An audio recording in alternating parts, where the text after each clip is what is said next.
A viral video saved her life, but it was the dog who found her soul. Claire didn't expect more than a dozen views.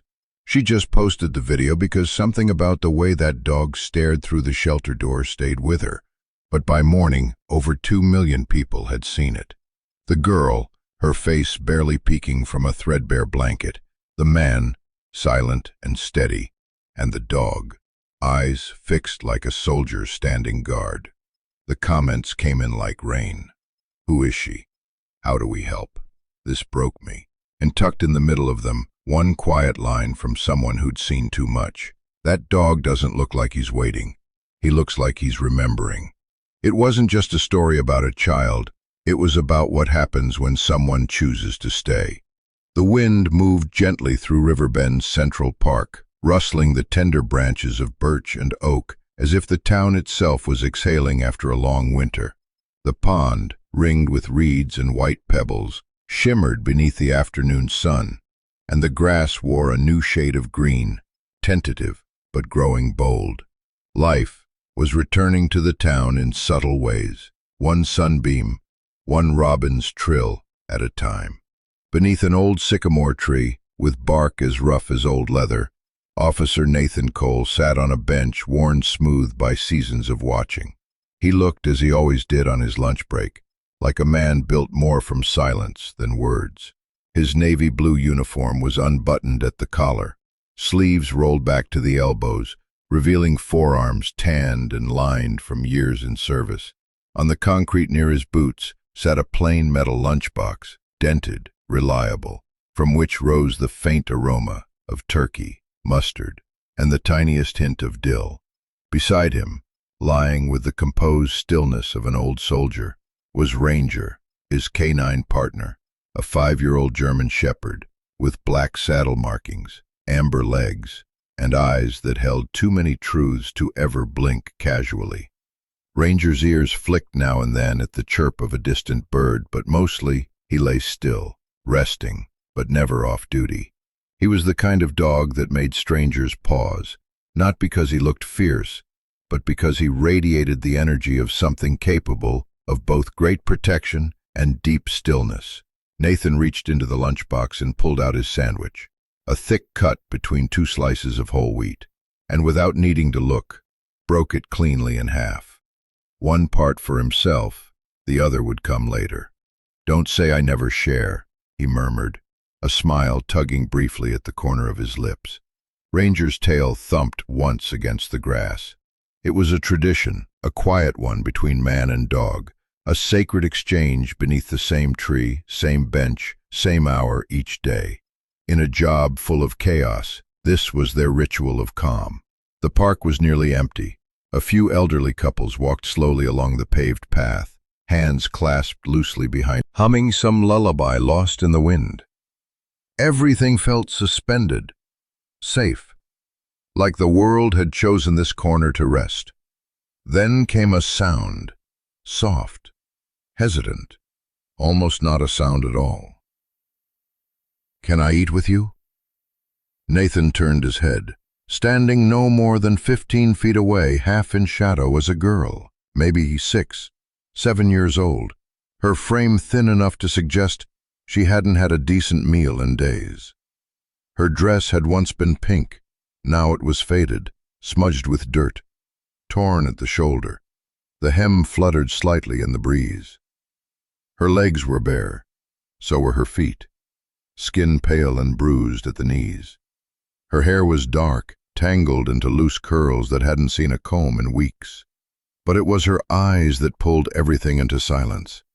Wide, dark, and hollow, in a way no child should be. They didn't plead. They didn't beg. They simply watched, as if waiting for the world to either turn its back again, or just maybe, finally sit down beside her. Nathan's sandwich paused midway to his mouth. Ranger had already lifted his head, ears up, eyes locked on her, but there was no growl, no defensive shift, only recognition. A flick of the tail, then stillness. Nathan stood slowly, careful not to startle her. "Hey there," he said softly, voice low and warm like a worn flannel blanket. "You hungry?" The girl didn't answer, but she took a half-step forward, then stopped. Her toes curled slightly on the gravel path. Nathan squatted to her eye level, a safe distance between them. "You've got good timing. I made too much today." He held up the half sandwich, still wrapped in wax paper, and gently set it on the corner of the bench beside him. No strings attached, just lunch. The wind rustled again.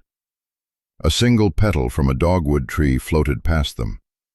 The girl's eyes flicked to the sandwich, then to Ranger, then back to Nathan. Ranger, for his part, had shifted slightly, not toward her, not away, just adjusted, ears relaxed, chest rising steady, a living statue of calm. She took a full step forward. Nathan kept his gaze gentle, never reaching, never pushing. "My name's Nathan," he said, "and this here's Ranger. He doesn't bite unless I tell him to." He winked. "And I don't tell him to, not with guests." The girl's lips parted slightly. Her fingers twisted the edge of her dress. Then, without a word, she walked to the bench and sat, not next to him, not next to Ranger, but in the space between, like she was afraid of leaning too far in any direction. She picked up the sandwich with both hands, held it like a treasure, then slowly took a bite. Once. Nathan smiled faintly. He turned back toward the girl and with a voice as calm as the breeze asked the simplest question he could. "What's your name?" She didn't answer yet, but she looked up just for a second. And for the first time, Nathan saw not just hunger in those eyes, but something more dangerous. Hope. The wind held its breath. Lina sat perched on the edge of the bench, shoulders hunched, feet barely brushing the ground. The sandwich in her hands trembled slightly, as if it were too precious to be real. She didn't eat like someone enjoying lunch. She ate like someone remembering how. Her eyes, dark and liquid, avoided both Nathan and the dog beside him. She kept them down, fixed on the wax paper, as though even glancing up might break the spell and send it all away. Nathan didn't move. He remained still in the way only those trained to wait could be still, not out of hesitation, but intention. His gaze didn't press into her. He simply let the moment stretch open, quiet and unthreatening. He knew better than to speak too soon. And beside him, Ranger did something that broke Nathan's breath in his chest. The dog rose slowly, deliberately, as though aware every movement mattered. He didn't bark, didn't whine. He took a single step off the blanket beneath him and paused, not looking at Nathan, not needing instruction. His nose lifted slightly into the breeze, reading it like a language only he could understand. Then he turned his body, softened his posture, and took another step toward her. Lina tensed, sandwich frozen halfway to her lips. Ranger stopped. His ears weren't pinned forward like they were during search operations. They were angled slightly back, a sign of respect in canine terms, a way of saying, "I see you, but I won't press." His tail wagged once, slow and low, brushing lightly against the grass. Still no words from Lina, still no reaction beyond her tightened grip on the sandwich. Nathan watched. He had seen this dog charge into burning buildings, had watched him dive nose first into rubble, crawl beneath collapsed roofs, pull children from places no human could fit. But what he was seeing now, this delicate, instinctual choreography, was something different. This wasn't training. This was intuition. Ranger took another step, still slow, still low, then stopped again, 3 feet away from the girl. He lowered his head just slightly, eyes on the ground in front of her, not on her face, and then, carefully, deliberately, he sat. Lina's eyes flicked up for just a second, barely, but it was enough. Ranger didn't move. Nathan, still seated, lowered his voice to something near a whisper. "You can pet him, if you want. He won't mind." Lina's fingers flexed, then dropped. She didn't respond, but her body shifted imperceptibly. No longer a statue of defense, but something beginning to thaw. Then came the smallest motion. Her hand reached out, hesitant, shaking. Ranger didn't lean forward, didn't close the gap. He waited. And when her fingers brushed his fur, he did what no amount of obedience training could ever demand. He leaned into her, just slightly, just enough. Lena's touch steadied. Her hand lingered on his head, moved behind one ear, and then rested there. Tentative, but firm. Nathan exhaled, not realizing he'd been holding his breath. There was something sacred in that contact, something more powerful than rescue or command. It was recognition, not the kind built from stories or names, but the kind souls offered in silence. You are hurt. So am I. But we are still here. She's choosing you, Nathan said softly, mostly to Ranger. Ranger thumped his tail again, then closed his eyes briefly. Lena took another bite of the sandwich, this time slower, more certain. The silence between them now was no longer brittle. It was bonded, the kind that wrapped itself around shared space and didn't need explanation. Nathan reached into the lunchbox again, pulled out a small paper bag, and from it a soft biscuit. Oatmeal with a hint of peanut butter. He raised his brow at Ranger. You earned it, buddy. He tossed the treat gently toward the dog, but it landed near Lena instead. She startled. For a moment, it seemed like she might flinch again. But Ranger didn't move toward it. He waited, then looked up at her. Lena looked down at the biscuit, then at Ranger. Then, like it had taken everything she had to learn the rules of this new and fragile trust, she picked it up, held it out to him. Here, she whispered. Ranger took it from her hand with the softness of breath. Nathan smiled. A quiet, private smile, one that didn't stretch across his face, but unfolded, inward, in the part of him that had long believed kindness was often found in the smallest of exchanges. The wind picked up again, lifting strands of Lena's hair across her face.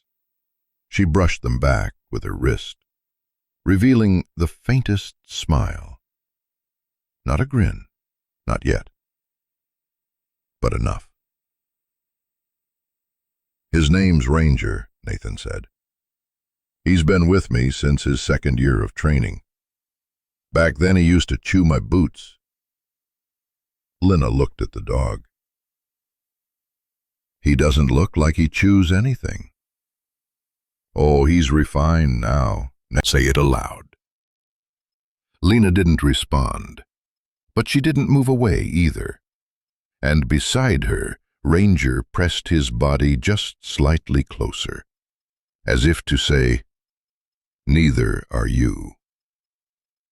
The afternoon sun had shifted, stretching the shadows across Riverbend's Central Park in long, delicate streaks of gold.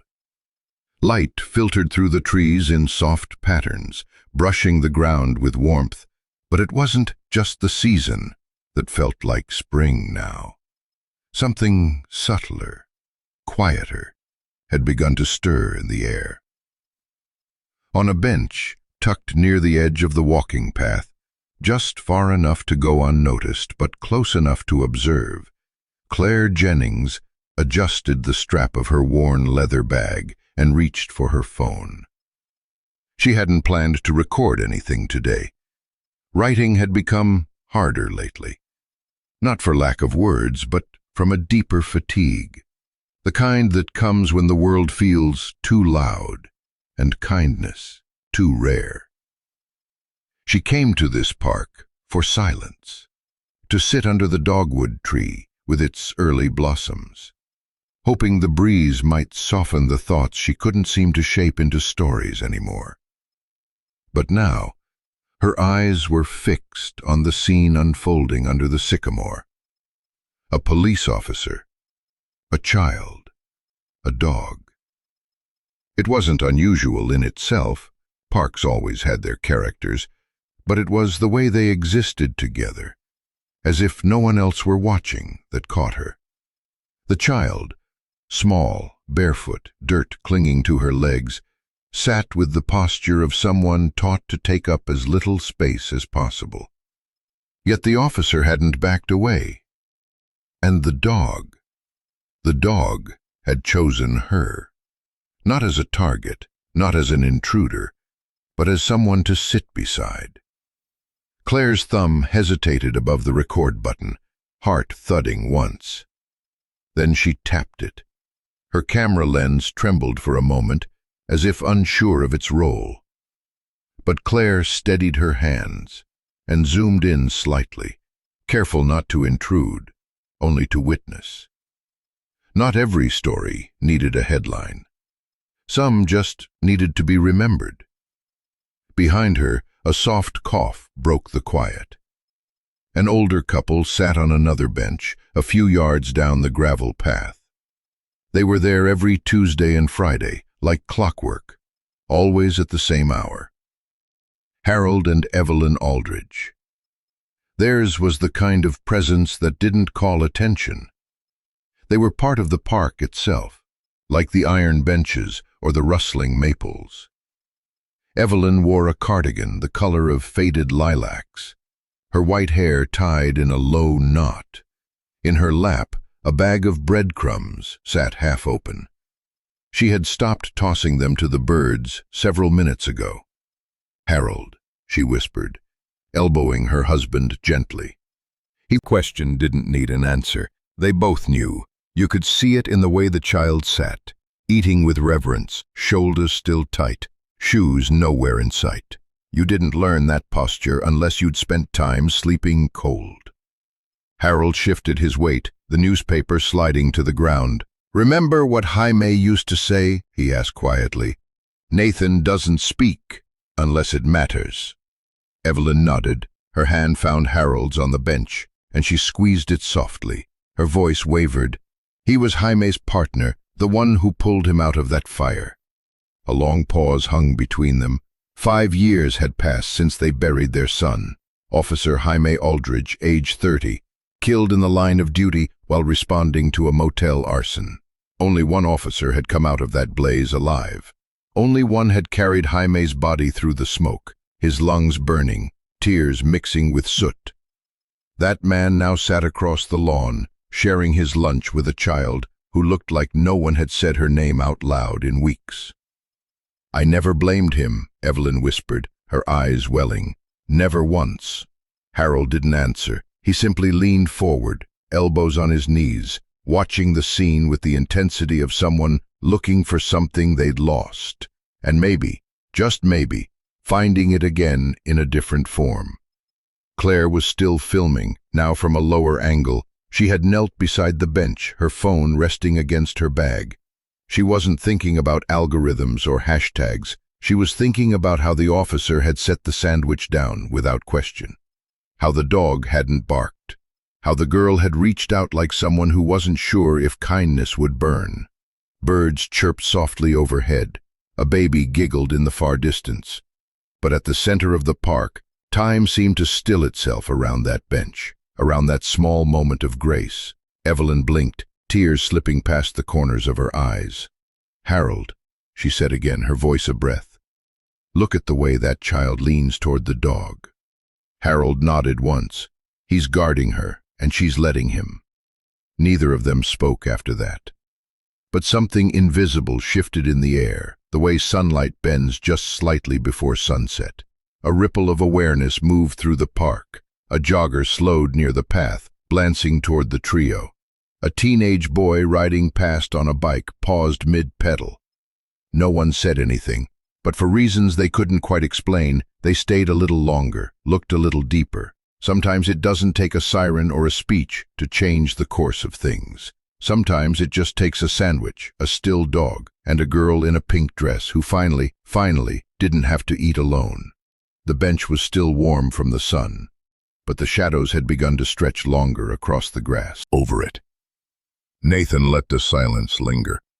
He'd learned a long time ago that the first moment of safety never comes with a flood of words.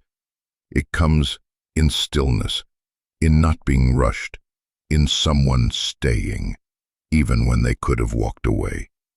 Beside him, Ranger lay curled at Lena's feet, his chin resting gently on his front paws. The dog's eyes were half-lidded, his breathing slow and calm, but every now and then his ears twitched, listening, not for threats, but for something quieter, the shift of weight in Lena's body, the sound of her breath catching, a heartbeat pressed too tight against the ribs. Nathan took a sip from his water bottle, not because he was thirsty, but because it gave her time. Eventually, she spoke. Not loud, not clear, but enough. "My name's Lena." Nathan didn't turn to look at her. He just nodded, gaze still on the horizon. "That's a good name," he said softly. "Lena." She held the sandwich with both hands. A piece of turkey had slipped onto the paper, but she didn't reach for it yet. "My mom used to toast them," she added. "Sandwiches on the stove, in a little silver pan with a black handle. She'd press them down so the bread got crispy and the cheese melted out the side." Nathan smiled. "Sounds like the good kind." Lena nodded. "She said food tasted better when you were warm." Her voice dropped then. "Even if you were still sad." There it was, the crack beneath the door. Nathan let it open at its own pace. "She used to cut them diagonal," Lena continued, "and put the little triangles on a blue plate with daisies on the rim. Said it looked happier that way." She blinked hard. "I haven't had one since." Her words drifted into the air and didn't come back.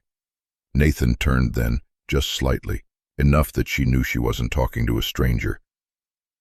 "Since when?" She hesitated. Then, "Since she died." Nathan didn't flinch, didn't say, "I'm sorry," or "That must be hard." Those words, while well-meaning, were sometimes too light to hold the weight they were meant to carry. "Was it this year?" he asked gently. She shook her head. "Last winter. We were staying behind a laundromat near the tracks. She got sick, coughing a lot. Said it was just the cold, but then she stopped eating. One night, I tried to wake her up." Lena's eyes stared forward, unblinking. She didn't wake up.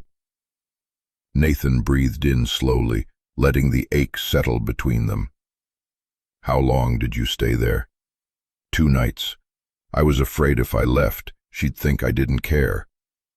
Lena's hands trembled slightly. She set the sandwich down. "Then a man came, told me to move. He had a dog with him that barked really loud. So I ran. To the back of a grocery store.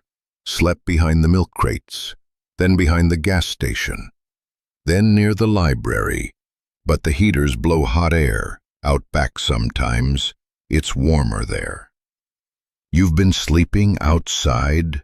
Nathan asked, even though he already knew. She nodded once. "Alone?" She hesitated. "Sometimes there's people, but I don't talk to them. They don't talk to me." Her voice turned small. "One man gave me a muffin, but he was drunk and dropped it on the ground. I ate it anyway." Nathan felt something in his chest twist, not in pity, but in a kind of reverent sorrow. This girl hadn't just been forgotten, she'd become invisible. "Where's your dad, Lena?" Her body stiffened. "Gone." "Since when?" She shrugged. "After Mama died. He said I was too much work." She paused. He took the blankets and the heater we found, left the coat. Nathan's jaw clenched, but he didn't let it show. Lena's hands had begun to ball into fists on her lap. "I waited," she whispered. 2 days. Thought he'd come back. I even fixed the zipper on his old backpack. But she looked up finally, and her eyes, though red and tired, still had a flicker of fire. He didn't.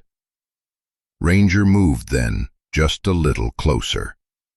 Lena looked down as the dog pressed his nose softly into her palm. She didn't pull away. "He doesn't talk much," she said. Nathan smiled gently. "He listens better than most." For a moment the park returned, the wind stirring the leaves, a duck's wings flapping near the pond, distant footsteps along the gravel. But none of it touched the circle of quiet drawn around the bench. "You been hungry long?" Nathan asked. Lena nodded. "Not always. Sometimes I found fruit that wasn't too soft." She glanced sideways at him. "Sometimes I took crackers from the bins behind the gas station. The manager didn't see." Nathan didn't correct her, didn't tell her it was wrong. He just said, "You did what you had to." Lena's shoulders dropped, just a little, like the weight of being judged had briefly been lifted. Nathan leaned back on the bench, hands clasped loosely. "You know," he said, "I used to hide behind a gas station too." Her eyes turned toward him. He smiled, soft and real. "I was 9. Slept under the awning with a coat 3 sizes too big. Stole a Snickers bar once. Got caught." He chuckled. "Didn't even like peanuts back then." Lena blinked. "Did they take you away?"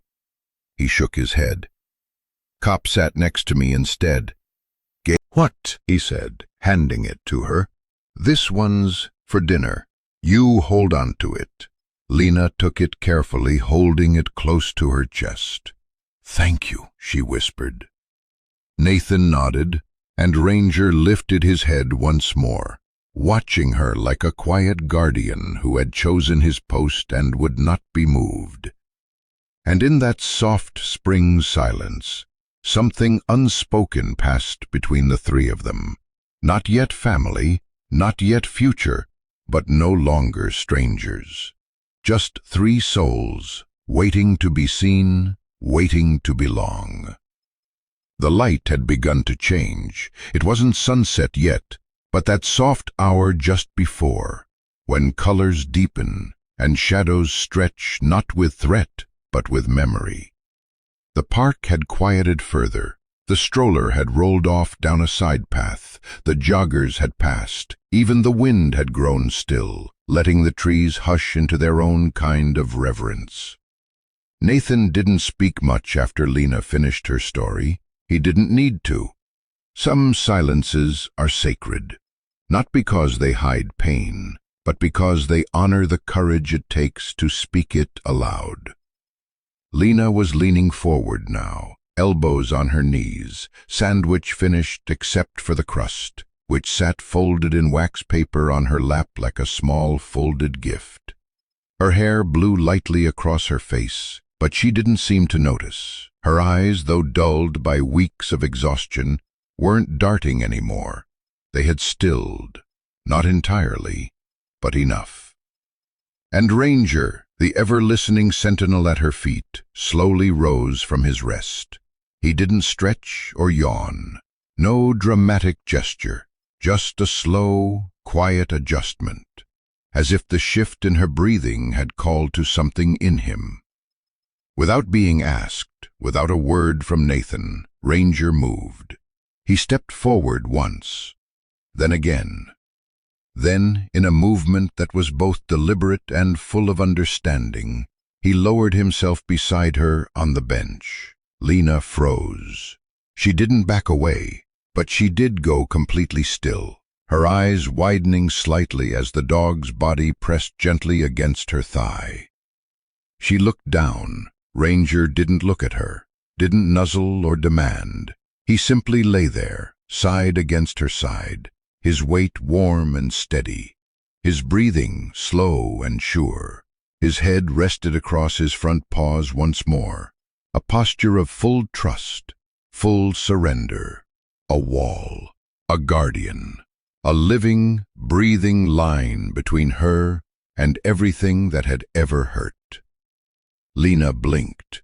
Then, almost without thought, she shifted, slightly at first, just a tilt of her shoulder, then a lean.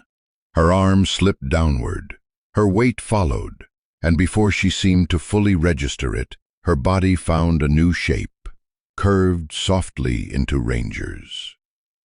Her forehead touched the fur between it. On the field. Locate a missing toddler in the thunderstorm. Find a buried survivor after a building collapse.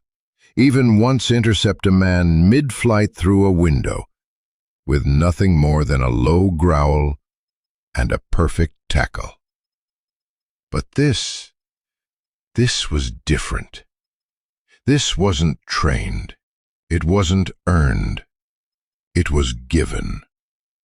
And the way Lena was responding, the way she breathed differently now, the way her shoulders no longer sat so tight beneath her ears, the way her fingers didn't tremble anymore as they rested in the dog's fur. It told Nathan everything he needed to know. She trusted Ranger more than she trusted him. And maybe that was exactly right. Dogs didn't lie. They didn't abandon. They didn't make promises and break them. They stayed. They watched. They warmed the places grief had gone too deep for words. Nathan shifted slightly on the bench, just to let the moment stay undisturbed. Lena murmured something then, not to him, but into Ranger's fur. He couldn't quite hear it. Maybe it wasn't even real words. Just the breath of someone no longer holding herself upright by fear alone. After a minute, she looked up, eyes glassy but calm. "He's warm," she said quietly. Nathan nodded. "He always is, even in snow." She stroked his back again, slower this time. Her voice was small, but no longer shaking. He came closer on his own. Nathan looked at her. He does that sometimes. Knows when someone needs him.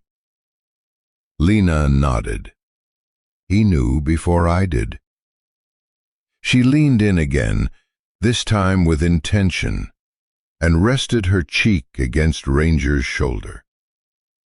The dog closed his eyes. The wind picked up slightly, carrying the scent of earth and pond water. A few petals drifted down from the cherry tree near the walking path, landing softly on the grass beside them.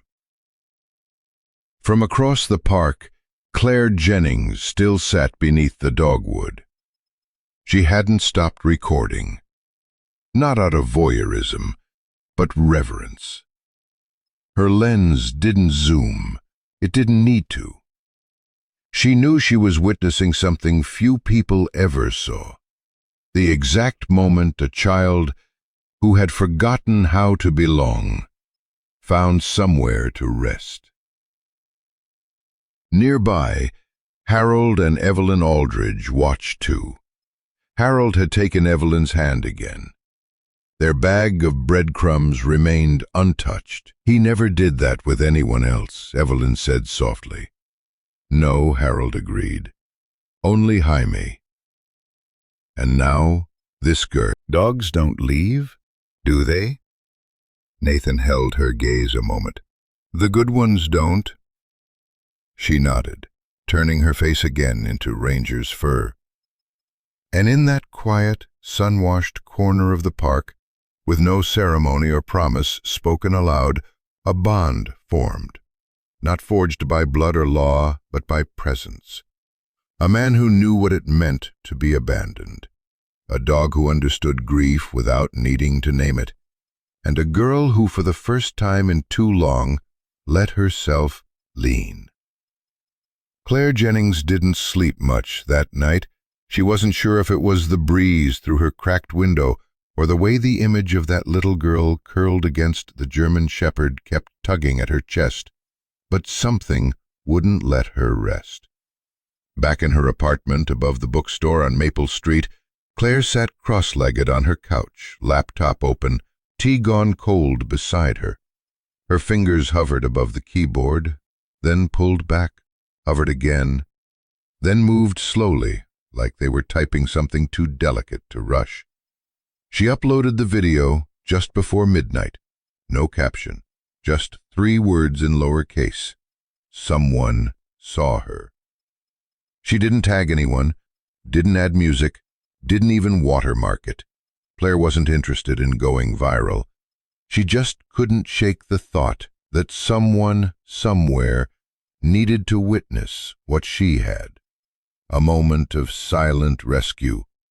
A girl no one claimed, leaning into a dog that asked nothing of her.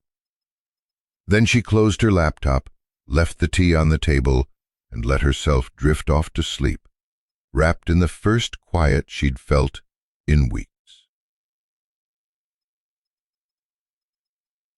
By morning, the world had changed. It started slowly, a few notifications on her phone, a couple of messages from friends. "Is this yours?" And "This made me cry before coffee." Then her editor at the local paper, texting at 6:12 a.m., "Jennings, this thing is everywhere. Call me." Claire sat up, rubbing her eyes. She opened her phone. Her heart skipped.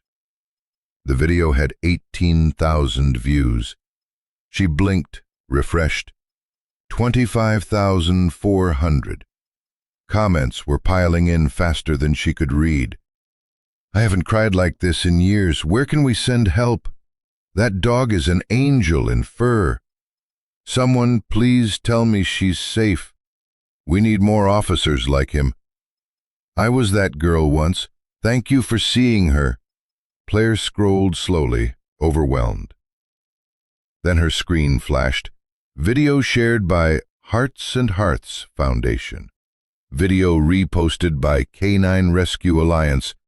Featured on Uplift Hour, Daily Kindness, Dogs of Hope. Within 3 hours, the video had passed 200,000 views. And then the phone calls started. In River Bend, the town woke up. Lena, Ranger. Frozen mid-frame, the girl's hand curled in the dog's fur, her eyes half closed in something too close to peace. Harold lowered himself into the chair. "It's them," he said quietly. "It's her," Evelyn whispered. By mid-morning, the River Bend Community Board was filled with reposts of the video, offers to donate clothing and meals, and questions no one could quite answer. Does anyone know the little girl? How can we help the officer? Does that dog belong to the force or to him? Can we bring sandwiches to the park for them both? Even the mayor's office shared the post, writing simply, "Compassion is the first act of courage." Back in the precinct, Nathan hadn't seen the video yet. He was just finishing paperwork from the previous shift when Officer Davis walked in, holding a phone and grinning like someone had just found gold under a vending machine. "Cole," he said, tapping the desk, "you're famous." Nathan raised an eyebrow. "What now?" "Check your messages." Nathan pulled out his phone. 5 missed calls, 3 voicemails, his inbox buzzing with more than a dozen unread texts. He clicked the first link sent to him, and there it was, Claire's video. The first frame appeared, wide shot of the park, a bench, a child, a dog. Nathan pressed play. He didn't move the whole 2 minutes. Not when the camera caught Ranger stepping forward without instruction. Not when Lena leaned into him, not even when his own hand reached into the lunchbox to offer her more. But when the screen went black and the white text faded in, her name is Lena, no shoes, no parents, but that day she had lunch, she had warmth, and someone who didn't look away. Nathan swallowed hard. Ranger sat beside his chair, head tilted slightly, sensing something in his partner's shift. Nathan reached down and scratched behind his ear. "You've got fans now," he said quietly. That afternoon, Claire sat in the back booth of Juno's cafe, a notebook open before her, phone still buzzing on the table. She'd received almost 70 messages since noon. A few were angry, accusing her of filming a child without consent, of capitalizing on pain. But most were from people who recognized themselves in Lena, or in Nathan, or in a dog who didn't ask questions, only stayed. Her eyes welled up at one message in particular. "I was that girl in 1993, alone, cold, quiet. Thank you for reminding the world that we're still worth seeing." She didn't reply. She just folded her hands around her mug and whispered, "She's not invisible anymore." By the end of the day, the video had hit 1 million views. Local news called it the sandwich scene. National outlets dubbed Ranger the dog who waited. And people who had never stepped foot in Riverbend began sending shoes, blankets, the pink dress. The sun had dipped behind the rooftops by the time Nathan pulled into the gravel lot behind the Riverbend Children's Intake Center. The sky wore the fading light of early evening, soft lavender bleeding into dusky blue, while the air carried that thin edge of cold that comes when spring hesitates to fully arrive.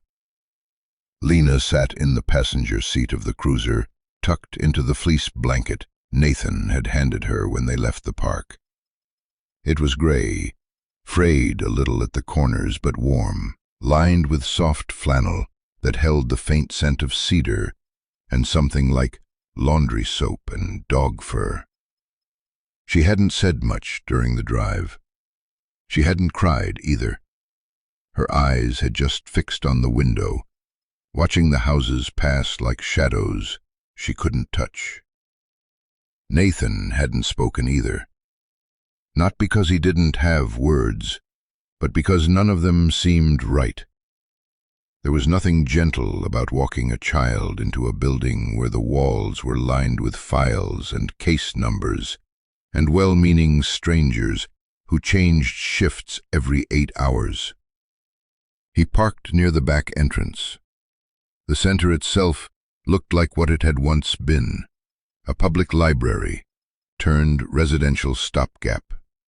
The front windows were barred, not with iron, but with silence. The porch light flickered. A keypad buzzed quietly by the front door. Lena looked at the building, then turned to Nathan. "This is it?" He nodded slowly. "Just for tonight." She didn't move. In the back seat, Ranger sat upright, tense in a way Nathan hadn't seen since their last emergency call. His ears were pinned slightly forward, his gaze locked on Lena, as if reading every small shift in her breath. Nathan stepped out first, then opened Lena's door. She didn't climb out right away. "I don't have to stay long, right?" she asked, her voice thin. "No," Nathan said. "I'll check on you first thing in the morning." She hesitated, clutching the blanket tighter. "And him?" Her voice cracked for the first time. "Will he stay?" Nathan's heart caught. He crouched beside the car, voice quiet. "He can't come inside, but he'll wait, just outside the door." Lena looked back at Ranger, who let out a low whine the moment their eyes met. Then she climbed out. Her sneakers, too big, borrowed from a jogger who'd seen them walking earlier, made soft scuffs on the concrete. Nathan guided her gently toward the door, his hand on her back, steady but not pressing. Ranger tried to follow. Nathan turned. "Stay," the word landed like a stone. Knit cap over braided black hair and a faded green sweatshirt with sleeves pushed to her elbows. Her eyes were tired, but not cold, hands calloused but open. Her ID tag read, Daria Cole. She gave Nathan a brief nod. "Officer Cole?" He returned it. "Brought one for you tonight." Daria's gaze moved to Lena. Something flickered in her expression. Not pity, recognition. She stepped aside to let them in. The lobby smelled of powdered soap and reheated pasta. The floors were linoleum, scuffed with years of footsteps too young to leave on their own terms. Along the wall, cubbies were labeled with first names in faded marker. Josie, Michael, Arden. None of them were hers. Lena's grip on the blanket tightened. Daria crouched to her eye level. "Hi there, sweetheart. What's your name?" Lena hesitated, then, "Lena." Daria smiled gently. "That's a strong name. You can sit here for a bit, okay? I'll bring you something warm." Lena didn't answer. She just lowered herself onto the bench, small hands still clutching the blanket like it was the last thing she owned. Ranger hadn't moved from the door. His nose was pressed to the edge of the glass. Nathan stood in the threshold a moment longer, watching Lena, watching Ranger. Then Daria straightened and looked at him. "You don't remember me, do you?" He blinked. "Should I?" 8 years ago, she said. "Snowstorm, behind the lumber yard. You found me and brought soup, said, 'We're not here to judge, just to help you not die tonight.'" She smiled faintly. That night changed everything. Nathan stared at her. The image came back slowly. A younger version of her, wrapped in a torn sleeping bag, eyes swollen shut from windburn. Ranger at his side even then. "That was you," she nodded. "Let me do for her what you did for me." Nathan exhaled, shoulders lowering. "I hate leaving her here," he said. "She won't be alone," Daria replied. "Not with me." Outside, Ranger hadn't moved. He sat like a stone soldier, leash untouched, eyes locked on the door as if waiting for it to open again, waiting for someone to tell him he could fix it. Lena looked back. "Does he have to stay out there?" she asked, voice small. Nathan crouched beside her again. "Just for tonight. I promise he'll be right here in the morning." She nodded. Then, before anyone could say anything else, she walked to the door, opened it just a crack, and hugged Ranger through it. The dog pressed his head into her shoulder, a low, aching sound vibrating in his throat. Not a growl, not a whimper. A goodbye. "Be good," she whispered. He licked her wrist once, then she let go. The door closed. Nathan stayed outside a moment longer. Ranger refused to move from the step. Nathan sat down beside him. "We'll get her out of here soon," he said quietly. "She just needs..." Wrapping them both in the kind of cold that wasn't just in the air, but in the waiting. Inside the muted halls of the Riverbend Children's Intake Center, the world felt both too still and too full. The kind of quiet not born from peace, but from caution. The silence of children learning how to exist without being seen. Lena stood just inside the threshold, the door now closed behind her, a soft metallic click sealing away the outside. She clutched the gray blanket like it was armor, her eyes scanning the dim hallway with the wary precision of someone who'd learned that warmth could vanish without warning. Daria Brooks watched her. The intake officer didn't move too quickly. She knew the signs, the hunched shoulders, the flinch at overhead lights, the way a child's fingers curled inward around something soft, because it might be the last soft thing they'd hold for a while. She knelt, not out of duty but instinct. "Hey, sweetheart," Daria said, voice smooth as worn cotton. "I'm Daria. I'll be looking out for you tonight." Lena didn't answer, but her gaze flicked to the woman's hands, open, resting on her knees, and then back to her face. No one's going to ask you too much right now, Daria continued gently. You've done enough today just getting here. Lena's fingers tightened around the blanket. Then, almost imperceptibly, she nodded. Daria stood slowly. We've got a room for you down the hall, warm bed. I'll bring you something to eat once you're settled. No rush. She looked back at Nathan, who had stepped inside just enough to listen. He hadn't removed his coat yet. Ranger, outside the glass door, remained a quiet silhouette. Daria's eyes softened as they met his. It's been a long time, she said quietly. Nathan blinked, caught off guard. You recognize me? Her smile tilted slightly. You don't forget someone who hands you a thermos of soup in a snowstorm and tells you not to die tonight. That pulled him back. The alley behind the old lumber yard. A woman in a sleeping bag under cardboard and ice, frost-bitten fingers too numb to hold the cup he gave her. Ranger had nudged her hand then, just like he had nudged Lena's. You were Daria.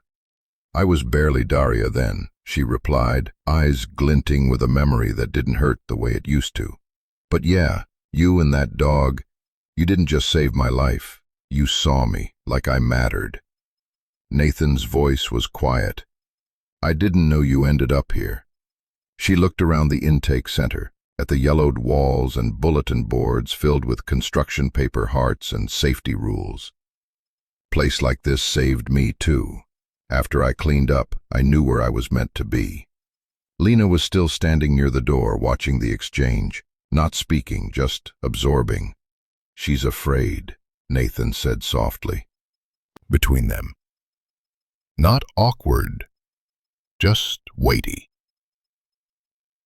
History pressed gently against the present. She asked if Ranger could stay, he added, his voice low. Didn't even ask about me. Daria smiled again. Dogs don't break promises. That's what they know. People do. Nathan nodded. She needs that kind of loyalty right now, Daria continued, her gaze flicking toward the glass door. Let him wait for her. Let her feel that kind of presence, even through the wall. He swallowed, throat thick. I'll be back first thing in the morning. She'll know, Daria said, because he'll still be there.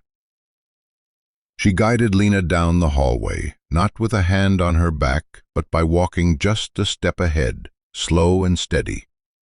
Lena followed in silence, her blanket dragging slightly on the floor. The hallway curved left, then opened into a small wing of rooms. Daria opened a door near the end. Here we go.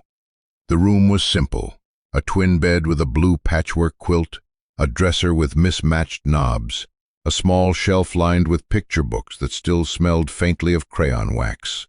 A nightlight glowed soft amber from the corner outlet. Lena stepped in slowly, eyes wide. She looked at the bed the way a person might look at a lake they hadn't dared to swim in. She didn't ask for anything, just walked over and sat on the edge, blanket still wrapped tight. I'll get that sandwich, I promised, Daria said quietly. Toasted, like your mom used to make. Lena flinched. Daria didn't push. Just a guess, she said gently. You look like someone who remembers the good things, even when everything else is dark.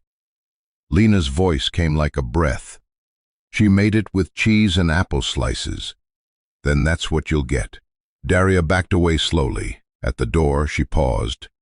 I'm just down the hall if you need anything. You don't have to knock, just come. She left the door ajar.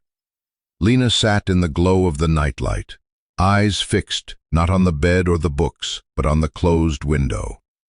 Outside, across the small courtyard, just beyond the hedgerow, the silhouette of a dog stood sentinel, still, watching, waiting. Back in the front lobby, Nathan lingered a moment longer. The clipboard was signed, the questions answered, but something in him resisted leaving. Daria walked back in, wiping her hands on her jeans. You don't have to say anything, she said. I know that look." He smiled faintly. "It never gets easier." "No," she said, "but it gets less lonely. That matters more than people think." She held out her hand. He shook it, rough palm against rough palm. "Thank you," he said. "No," Daria replied, her voice steady. "Thank you for not giving up on broken things." Outside again.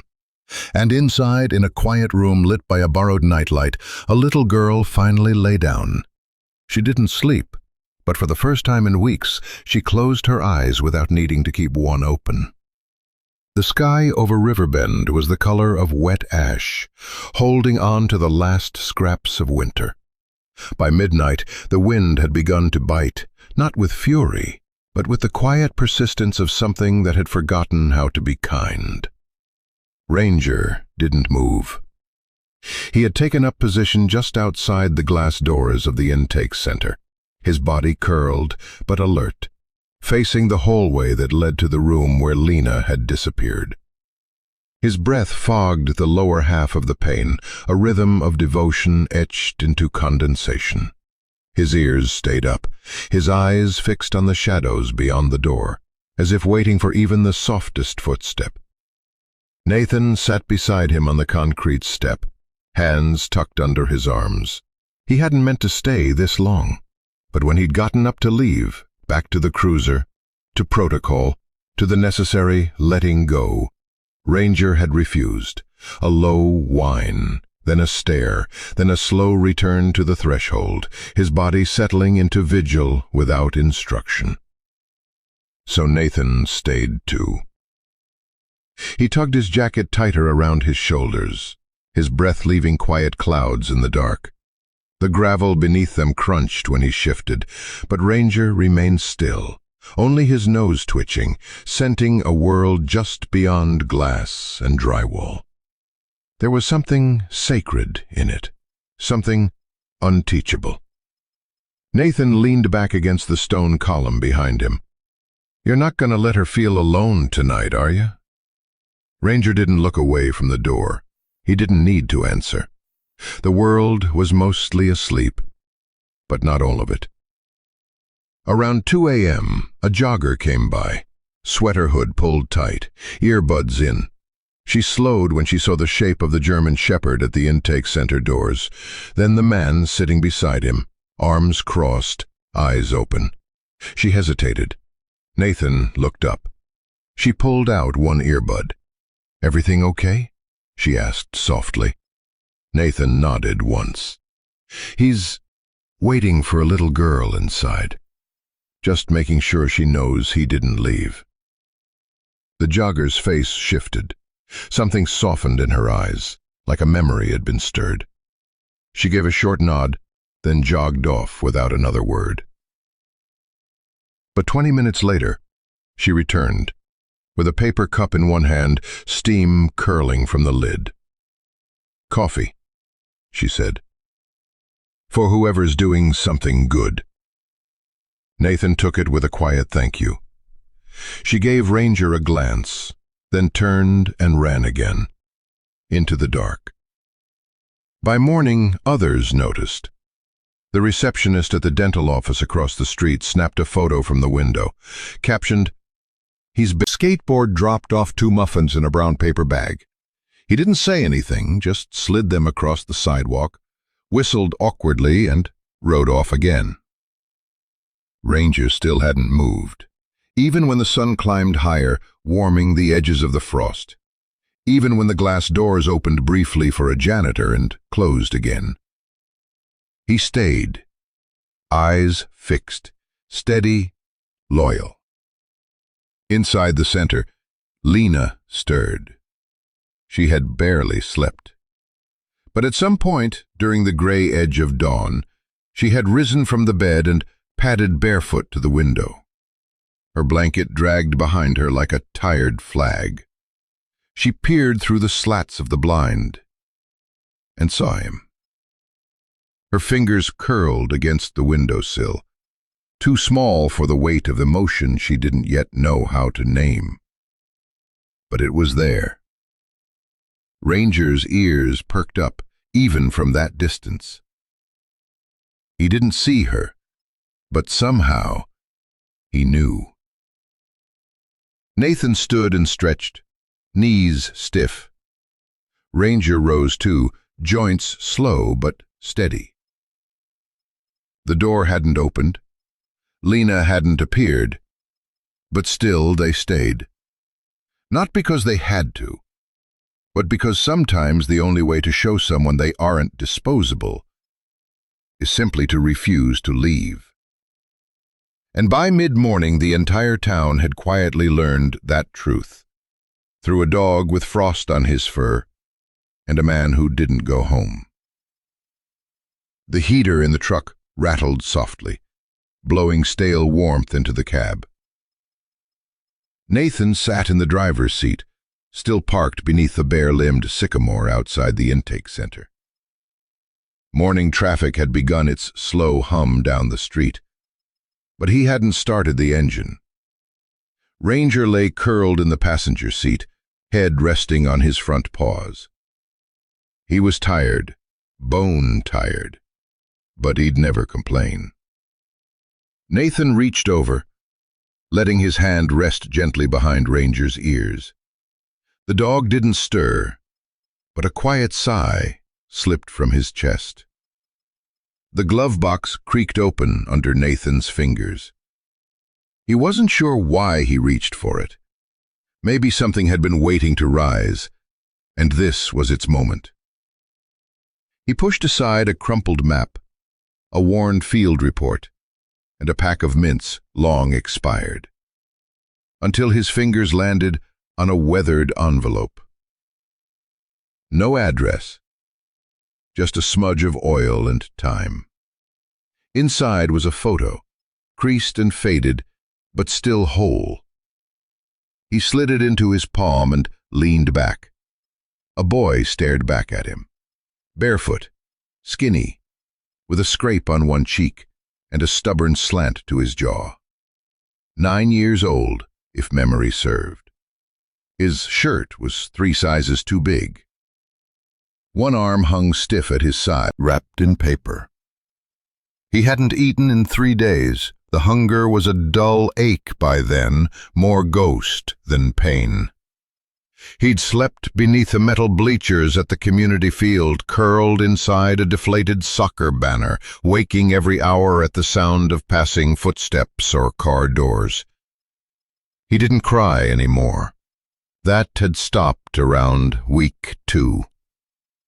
That morning he'd slipped into the alley early, hoping to beat the morning staff. He'd crouched behind the second dumpster, fishing out half a breakfast sandwich someone had thrown away, still warm inside the foil. That's when the dog appeared, just like that. A scruffy mutt with ribs like fence posts and fur matted from rain. No tag, no collar. Just those strange eyes, one amber, one cloudy gray, and a tail that didn't wag, but didn't threaten either. They stared at each other for a long second. Then Nathan, without knowing why, broke the sandwich in half and tossed one to the dog. He'd expected it to bolt, but the dog crept forward, cautious, and ate beside him, sharing the silence like they'd always done it, like it was a pact. That was the moment Officer Whitaker found them. Boots on pavement, a shadow across the wall. Nathan remembered the way he froze, sandwich halfway to his mouth, shoulders coiled like wire. The boy inside him screamed, "Run!" but his legs didn't move. Whitaker didn't say anything for a while, just looked. Then he crouched, hands on his knees, and said, "What's his name?" Nathan blinked. He thought it was a trap, a trick. But something in the man's voice felt unfinished. Not gentle, not soft, but not dangerous. Nathan shrugged. Bingo. Whitaker nodded, as if the answer satisfied something ancient in him. He yours? Nathan looked at the dog. The dog looked at him. I guess. Whitaker stood. Well, Bingo looks like he could use a meal, so do you. Nathan didn't speak. The officer pointed toward the cruiser. You got two choices. Run, and I'll chase you, or walk with me, and I'll find you somewhere warm to sleep. He didn't wait for an answer, just turned and walked slowly away. Nathan watched him go. He looked at the half sandwich still clutched in his hand, then at Bingo. Then he got up and followed. Back in the truck, Nathan rubbed a thumb across the corner of the photo. Whitaker hadn't saved him with kindness, not the kind people write in Hallmark cards. He didn't offer hugs or soft-spoken comfort. What he gave was presence, solid meals, clear rules, and silence when silence was what a broken kid, he whispered. Ranger blinked slowly. Agreed, somehow. Nathan slid the photo back into the envelope, tucked it into the glove box. Then he sat in the quiet of the truck a little longer, watching the way the clouds moved like breath across the windshield. The past had never really left him. And maybe, he thought, that was okay. Because the best parts of it were still teaching him how to be the kind of man who stayed. The morning light filtered softly through the frosted windows of Riverbend Children's Intake Center, turning the dust motes in the air into tiny drifting lanterns. The hallway still smelled faintly of oatmeal and disinfectant, a scent Nathan remembered from years ago in another life, another building. He paused before the playroom door.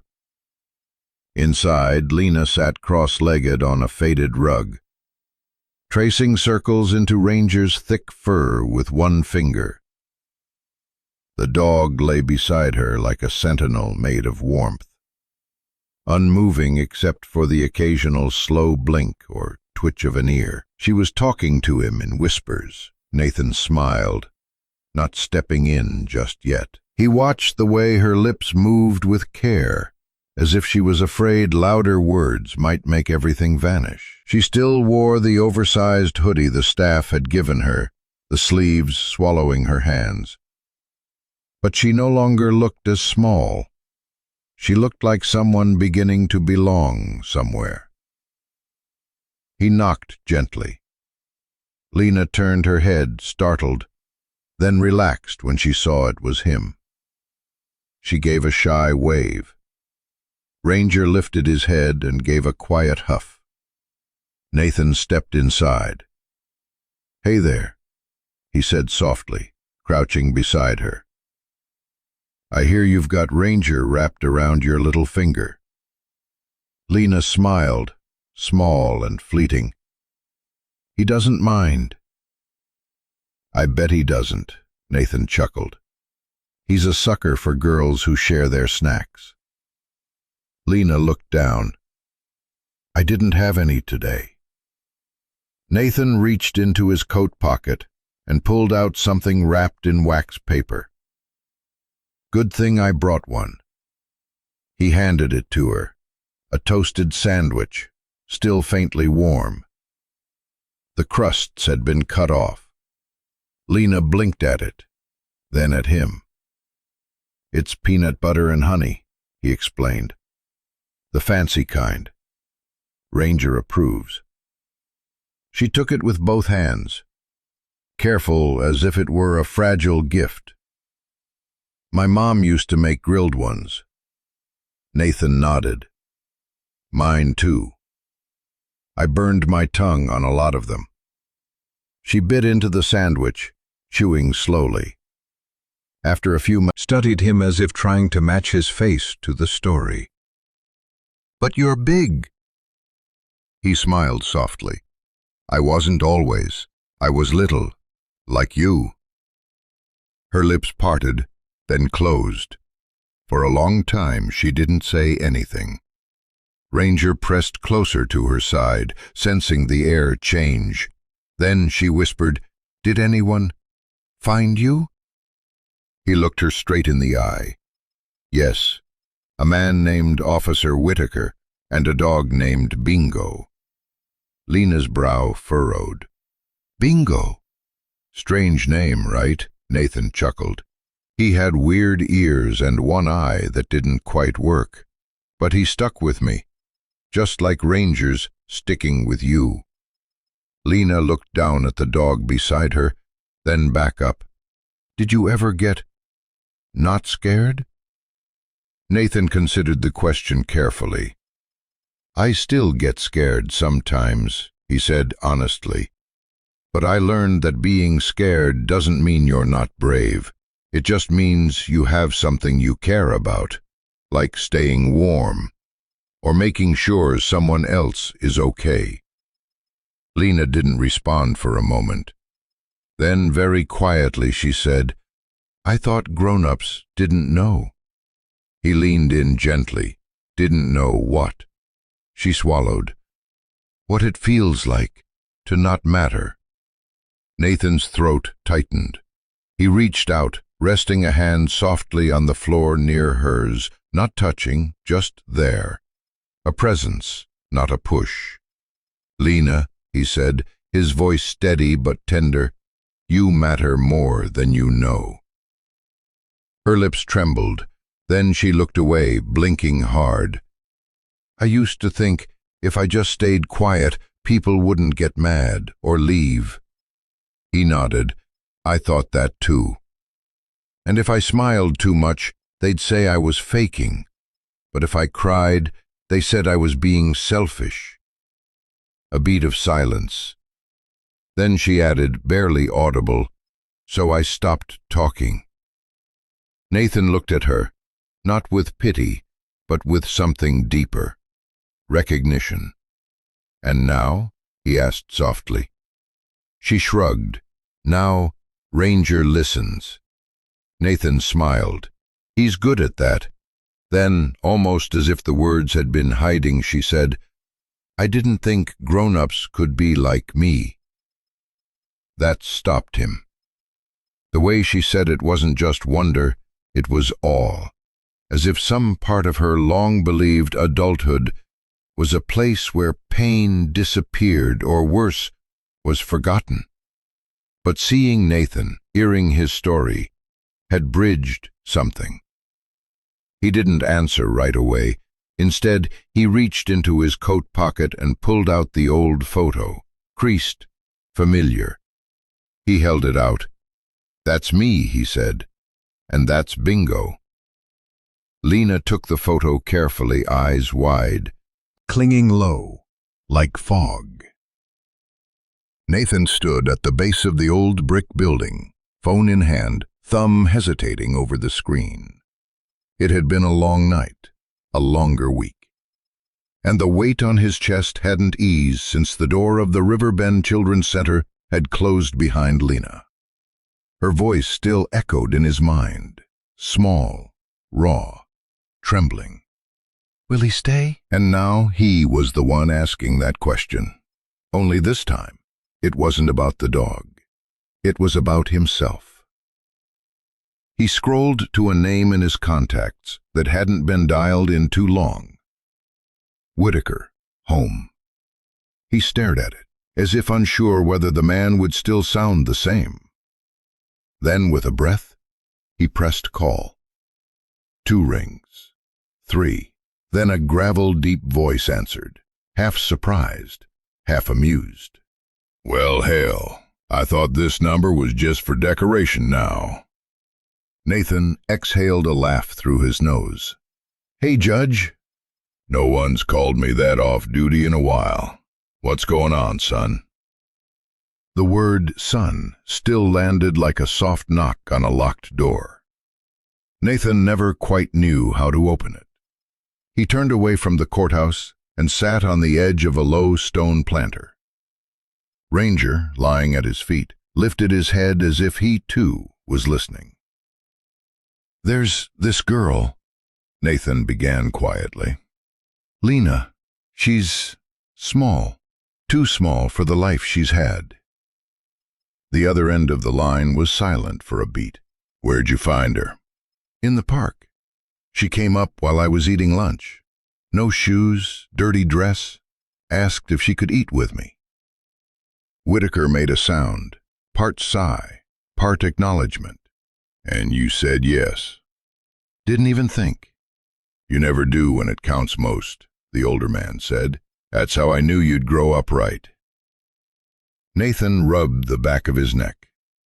Thing is, she reminds me of someone. Yeah? Whitaker's voice softened. Me. That hung there. The judge didn't interrupt. Nathan continued. She told me about sleeping behind stores, not talking to people because they might leave. Said she thought grown-ups couldn't be like her. There was a rustle on the other end. Probably Whitaker shifting in his armchair, the way he used to when preparing to listen closely. So, Nathan said quietly, I called because I have a question. Shoot. How did you know, back then, that I was worth the trouble? Another pause. Then came the answer, steady as stone, but as warm as the fire Nathan remembered from that winter night all those years ago. Because you asked for help, Nate, Whitaker said. That's always enough. Nathan swallowed. You didn't help. Others whisper it through silence. I learned to listen. And when you showed up at my door, all bones and bruises and bruised pride, I just knew. Nathan felt a slow pressure building behind his ribs, something old and unshed. Do you ever regret it? He asked. Every day, the judge replied dryly. Regret not finding you sooner. Nathan laughed through his nose again, but this time something cracked open. He leaned forward, elbows on his knees, phone pressed closer. I'm thinking of, I don't know what the process looks like yet, but guardianship, maybe more. Whitaker didn't answer right away. Then he said, Do you love her yet? Nathan blinked. The judge cut in, not unkindly. Not the way you love a partner or a child you've raised. Do you already carry her hurt like it's your own? Nathan closed his eyes. He saw Lena's thin shoulders wrapped in that threadbare hoodie. The way she'd whispered, You matter more than you know. The way Ranger wouldn't leave the doorstep. The way he hadn't either. Yes, he said softly. I do. Then you're already halfway there. Nathan stared into the early morning, watching the first blush of dawn kiss the treetops across the square. I don't know what I'm doing. Good, Whitaker said. That means you're doing it from the right place. Come visit sometime, the judge added. I still have the photo, the one of you and Bingo. Might be good for her to see where you came from. I think it would be good for me too, Nathan said. They said goodbye and Nathan ended the call. He sat there a moment longer, feeling something shift, not a lightning bolt of certainty, but the quieter kind of knowing. The kind that comes like a sunrise, gradual but undeniable. Ranger gave a low whine, nudging his knee. Nathan looked down. You already knew, didn't you? The dog just blinked. Nathan reached for his badge, not to put it on, but to hold it. He thought of all the things it had meant. Protection, order, service, a second chance. Maybe now it meant beginning again. He stood, pocketing the phone. "Come on, partner. We've got forms to fill out." Ranger rose without hesitation, falling into step beside him. And for the first time in days, Nathan's steps felt steady. Paperwork on his desk, exhaled, and reached for the mug that said, "Good dogs, good days, lukewarm." He grimaced but drank anyway. There were forms to file, chains of command to brief, 100 next steps to juggle, and hovering beneath it all, the steady drumbeat of a single thought: guardianship. The word felt too big for the small space of a cubicle, too hopeful, too dangerous. His cell vibrated. Unknown number. He almost let it go to voicemail. Then he thought of Judge Whitaker's gravelly reassurance, "You asked for help. That's always enough." And thumbed, "Accept." Sergeant Cole. A confident female voice flowed through the line, warm but brisk, like sunlight cutting through a cold room. "Sergeant, good morning. Meredith Langley here, Director of Hearts and Hearths Foundation. Am I catching you at a bad time?" He straightened instinctively. Hearts and Hearths, the name rang from distant press releases, an emergency foster initiative that paired law enforcement referrals with rapid legal and therapeutic aid. "No, ma'am. What can I do for you?" "Actually, it's what we hope to do for you." Our board, and frankly half the internet, saw Claire Jennings' video of you, your canine, and the young girl in the park. A pause, soft but pointed. It moved us, deeply. Nathan glanced at Ranger, who had parked himself beside the desk, head tilted toward the phone, as if eavesdropping. Meredith continued, her voice threading compassion with professionalism. "Our charter lets us intervene when a first responder steps beyond the call of duty to shield a child at risk. We're prepared to provide a full support package, legal counsel for guardianship petitions, emergency housing stipends, counseling services for trauma, both hers and yours, Sergeant. We understand compassion fatigue is real." Nathan leaned back, absorbing the words like cold water after a long run. Legal counsel, housing stipends, therapy, all the heavy pieces he'd been trying to heft alone.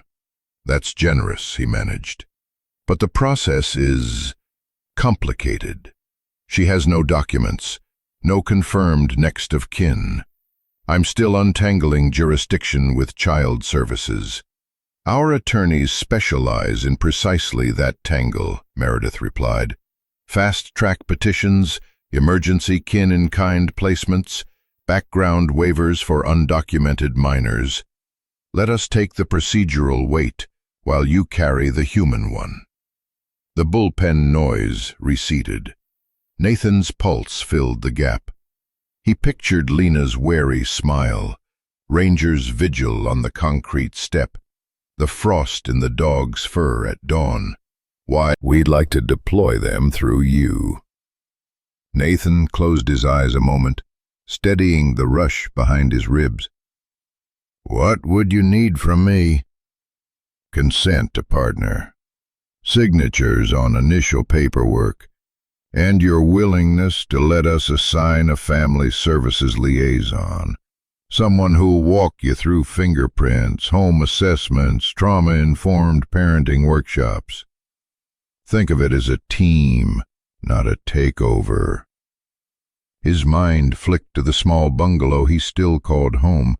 Scuffed hardwood, Ranger's water bowl by the fridge, an empty second bedroom used for storage, and dusty hopes. He pictured it lit by morning sun, a chalkboard wall painted, a child's laughter echoing where silence had lived too long. "Okay," he said, breath leaving in one long exhale. "I'm willing." Meredith's smile came through the line like a porch light at dusk. "Wonderful. I'll email a packet within the hour. Our legal director, Miss Patel, will phone you this afternoon to begin the guardianship petition. Can you bring Lena to a preliminary assessment tomorrow?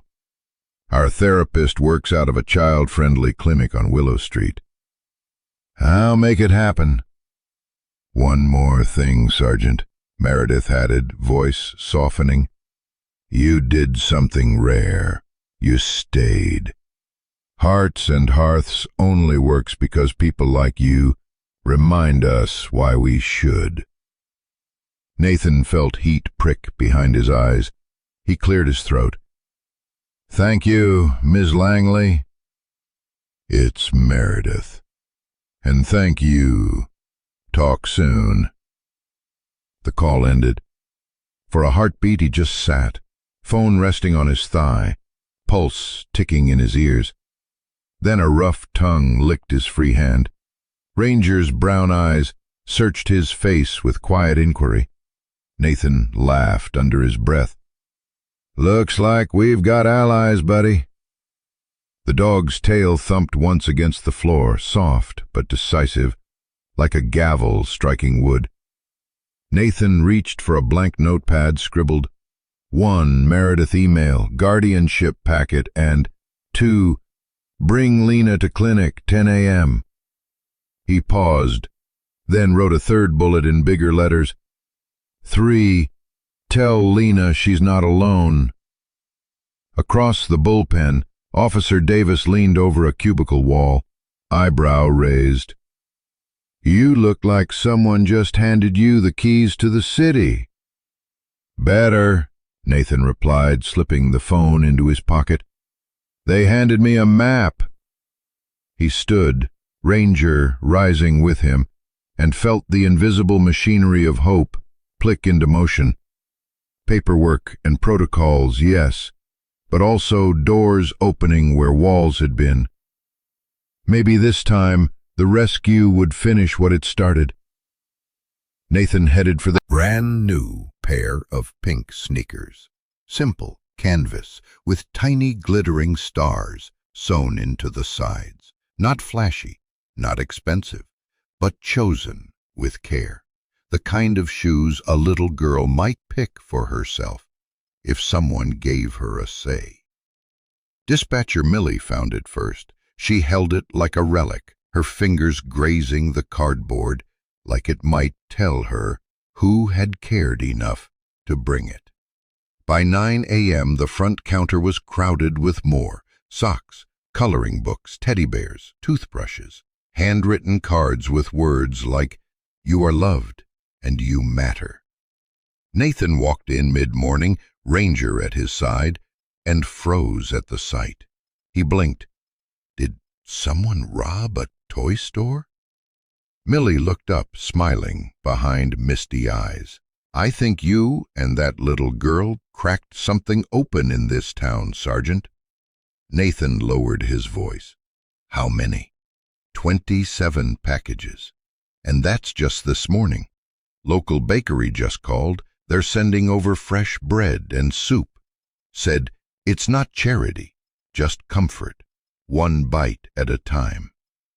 He swallowed something thick in his throat and nodded.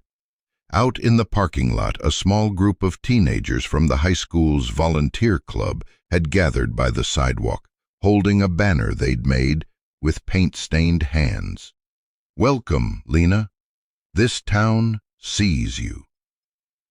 That afternoon, Claire Jennings sat by the front window of Joe's Coffee Depot, her laptop glowing softly as she typed the last lines of her second article. It's easy to walk past what makes us uncomfortable: a child alone, a story too heavy, a system too broken. But sometimes, one moment, one dog laying down beside a shivering child, reminds us that being human is not a passive thing. It requires noticing. It requires staying. This town didn't look away. They brought shoes, they sent soup. They said, "You're ours now." Not by law, but by love. And that's the only girl who still bloomed. A retired schoolteacher mailed a hand-stitched quilt embroidered with the word safe. The library pledged to waive late fees for any child in foster care. The diner added a Lena plate to the kids' menu, grilled cheese, tomato soup, and apple slices. No charge, no questions asked. In the quiet hours after shift, Nathan returned to the Riverbend Children's Center with Ranger. Daria met them at the door with a gentle smile. "You've got a bit of a following," she teased. Lena, sitting cross-legged in a Ranger, but at the paper bag he held behind his back. He knelt. "Got something for you." He opened the bag. Pink sneakers. Just like the ones in the video, but these weren't worn through or held together with hope and frayed threads. These were new, clean, her size. Lena reached for them slowly. She didn't speak, but her fingers lingered on the stars. Then she looked up. "Are they really mine?" Nathan nodded. "Yeah, kiddo, yours." She didn't say thank you. She just hugged them to her chest like something sacred. Ranger, as if on cue, settled beside her again, nose tucked near her ankle. A warm wall, a steady rhythm, the one thing she trusted to never leave. In the hallway, Daria leaned quietly toward Nathan. She had a nightmare last night, but she didn't scream, just whispered the dog's name until she calmed down. Nathan didn't answer. He couldn't. Instead, he reached down and brushed a bit of hair behind Lena's ear. "I think the whole town is dreaming better because of her," Daria added softly. He nodded. Before they left, he noticed a new drawing taped to the wall near the playroom. Crayons scrawled over construction paper. A stick-figure girl, a big brown dog, and a man in blue with a badge. Above them, Lena had written in blocky letters, "My family?" The question mark was smaller than the rest, almost hesitant, like maybe she didn't want to hope too hard. Nathan traced the corner of the page. Maybe not today, maybe not tomorrow, but someday soon he'd help her erase that question mark. It was sometime between dusk and the first sweep of starlight when Daria found the note. The kitchen was quiet. Dinner had been served and cleared. The hum of the refrigerator filled the room with a soft, steady pulse. She came in to refill the tea kettle, barefoot on the cold tile, her cardigan slung loose around her shoulders. And then she saw it, taped carefully to the metal door. A piece of lined notebook paper, edges torn, letters written in thick, uneven pencil marks, pressed so hard they nearly dented the fridge beneath. "Thank you for seeing me, Lena." Just 10 words. No hearts, no emojis, not a single frill or flourish. But the message stopped Daria in her tracks. Her hand lifted on instinct, like reaching out to catch a bird she hadn't realized was flying too close. She didn't touch the note, not yet, just stood there, letting it echo in the stillness. For seeing me, not for feeding me, not for saving me, not even for helping me, for seeing me. The distinction broke something quiet and old inside her, because most people didn't know what it meant to go unseen. Own version of a note once. A crumpled receipt with a phone number scrawled in blue ink. The woman who had given it had said nothing else, just handed it over with a cup of coffee and a look that said, "You matter." It had been enough to make her dial, enough to change everything. Now, years later, she stood in a warm kitchen under soft yellow light, and a little girl had just reminded her what hope looked like when it spoke in pencil. She reached up and gently removed the note from the fridge, held it in both hands like a relic. Then she wept. By morning, the staff had noticed it was missing, but when they walked past the front office, they saw where it had gone. It was now framed, nestled behind glass and pinned above the staff bulletin board, where notices about laundry schedules and supply orders once dominated. Lena's letters sat in quiet defiance. Someone had added a sprig of dried lavender beneath the frame. Another placed a tiny sticky note beside it. "She sees us too." Throughout the day, staff paused when they passed it. Some lingered longer than others. Caseworker Miguel, whose face rarely showed much beyond tired professionalism, stood before it with red-rimmed eyes and whispered, "That kid's got a spine like braided steel."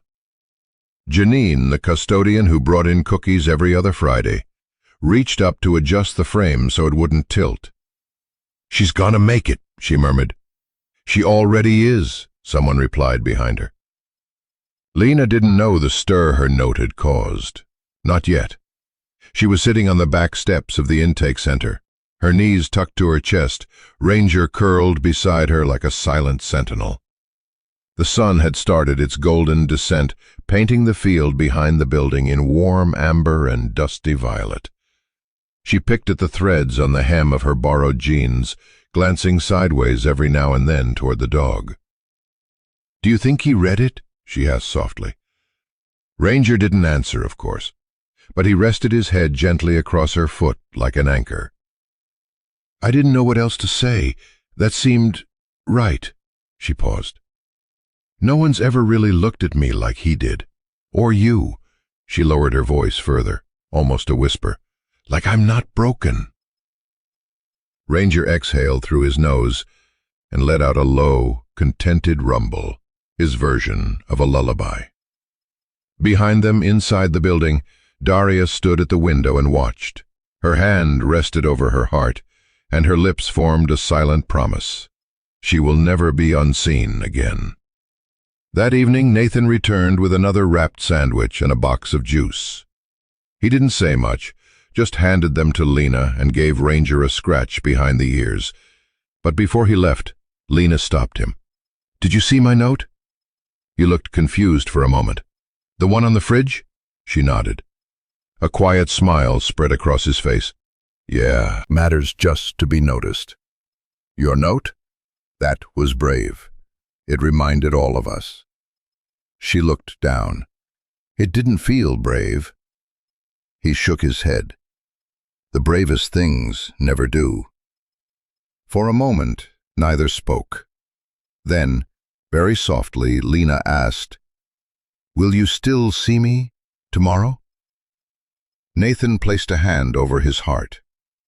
"Every day, kiddo." Later that night, Daria sat at her desk long after the halls had gone quiet. She opened her journal, an old leather one she only used when something really mattered, and wrote one sentence. "Hope is not loud." Sometimes it's a girl's note taped to a fridge. She closed the book. Outside her door, Ranger was asleep beside Lena's bed. And inside, something wounded in that place, so used to goodbyes, had begun to mend. The courthouse in Millridge wasn't grand. It sat like a weathered shoebox on the corner of Main and Laurel, all brick and chipped green paint, the flag out front slightly frayed at the edges. Inside, the floors creaked and the fluorescent lights buzzed just loud enough to remind you that silence was never truly silent. Nathan stood at the clerk's window with a folder in his hands, navy blue, edges scuffed. Inside it was a letter of intent, 3 notarized references, a background check, and a form with a line that read, "Reason for guardianship." He had written just one sentence. Because I was her once.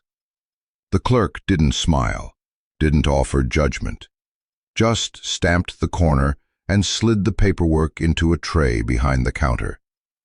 Judge Whitaker's docket's full through Friday, she said, but your name's flagged for priority. Nathan blinked. It is? She glanced up, lowered her voice. He saw the video. There was a pause, not awkward, but full of quiet meaning. And the note, she added. Nathan swallowed. Right.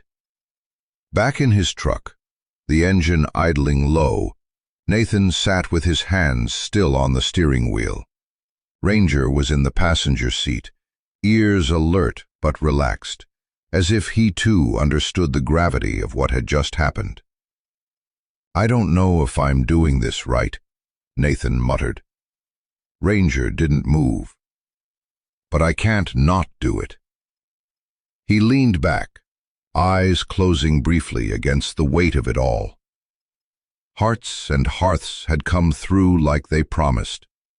Expedited review, legal coaching, even a family therapist on standby. Meredith Langley had been calm but firm. This is rare, Officer Cade, but not unprecedented. You have something most 2 days later, he stood in the courtroom. It was smaller than he remembered, or maybe he had just grown. The ceiling still had the water stain above the far vent, and the judge's bench looked like it had been sanded down by time itself. Sitting in that chair was Judge Elliot Whitaker, grayer now, with deeper lines around the eyes, but still the same granite steadiness Nathan remembered from when he was 13 and covered in road rash from fleeing a foster home that had locked the pantry. Whitaker looked over his glasses. "Officer Cade," he said, voice even, "you've come a long way from the kid who once tried to steal my lunch." Nathan allowed a small smile. "I was starving. It was a good sandwich. Roast beef with horseradish," the judge replied deadpan. "I remember. You had the nerve to ask for mustard." There was a soft chuckle from someone behind them, likely Meredith, seated quietly as representative counsel. Then the room fell into a softer stillness. "And now," Whitaker said, folding his hands, "you're here to ask this court for temporary guardianship of a minor named Lena Brooks. No biological relation, no prior connection, just a moment in the park." Nathan stepped forward. "Yes, sir." Whitaker leaned back. "Do you have a statement prepared?" Nathan nodded, but didn't unfold the paper in his pocket. "I wrote one," he said, "but it doesn't say anything I haven't already lived." There was a pause, the kind that held breath. He met the judge's gaze. "She reminds me of me," Nathan said softly. "Not just because she's quiet, or scared, or hungry, but because she's still there, still fighting to be seen. When I was her age, I thought I was invisible. People looked away. But one man didn't. You didn't. And that changed everything." He took a breath. His voice held. "She trusts me, and I don't take that lightly. I'm not trying to save her. I just want to be the adult I needed." A silence settled over the room like snowfall. Not cold, just quiet, clean, honest. Whitaker stared at him for a long beat. Then he glanced toward Ranger, sitting obediently just behind the wooden rail, ears perked as if listening to every word. "I remember that dog, too," he murmured. "He chose her before I did," Nathan said. The judge nodded slowly. Sometimes they see what we can't. Then he leaned forward, picked up his pen, and signed his name at the bottom of the order. "Temporary guardianship granted," he said. If the band of light stretching soft across the hills, for the first time in a long while, he felt not just the weight of responsibility, but the weight of belonging. He patted Ranger's head. "Let's go tell her she's coming home." The courtroom air was still, almost reverent, like a chapel where no one prayed out loud, but where every breath carried silent hope. Nathan sat at the front, hands resting on his knees, not in uniform today, but in a soft gray shirt, the cuffs slightly wrinkled, as if he'd dressed quickly and not looked in the mirror twice. Ranger lay at his feet, head resting across his front paws, as though even the dog understood this wasn't just any hearing. Across the aisle sat Mr. and Mrs. Aldridge, Harold and June. Time had curved their spines and softened their voices, but there was something unshakable in the way they held each other's hands. Years of grief had settled into their posture like dust into old floorboards, but it hadn't hollowed them. It had deepened them. The judge, Whitaker, adjusted his glasses and gave them a small nod. "You may proceed." Harold cleared his throat. "Thank you, Your Honor. I'll try to keep this brief." He looked at Nathan, and his voice trembled, not from nerves, but from tenderness. "Our son, Luke Aldridge, served with Officer Cade for 4 years. He was a deputy, bright, stubborn, too brave for his own good." He smiled sadly. "Nathan was the one who taught him how to pull a prank without getting caught, and the one who kept him alive during their first winter patrol up at the ridge." June's voice took over, softer, almost whispering. "When our son was killed in the line of duty, Nathan didn't just show up to the funeral. He came every Sunday for a year after that, with flowers, with silence, sometimes with Ranger." Tears rimmed her eyes.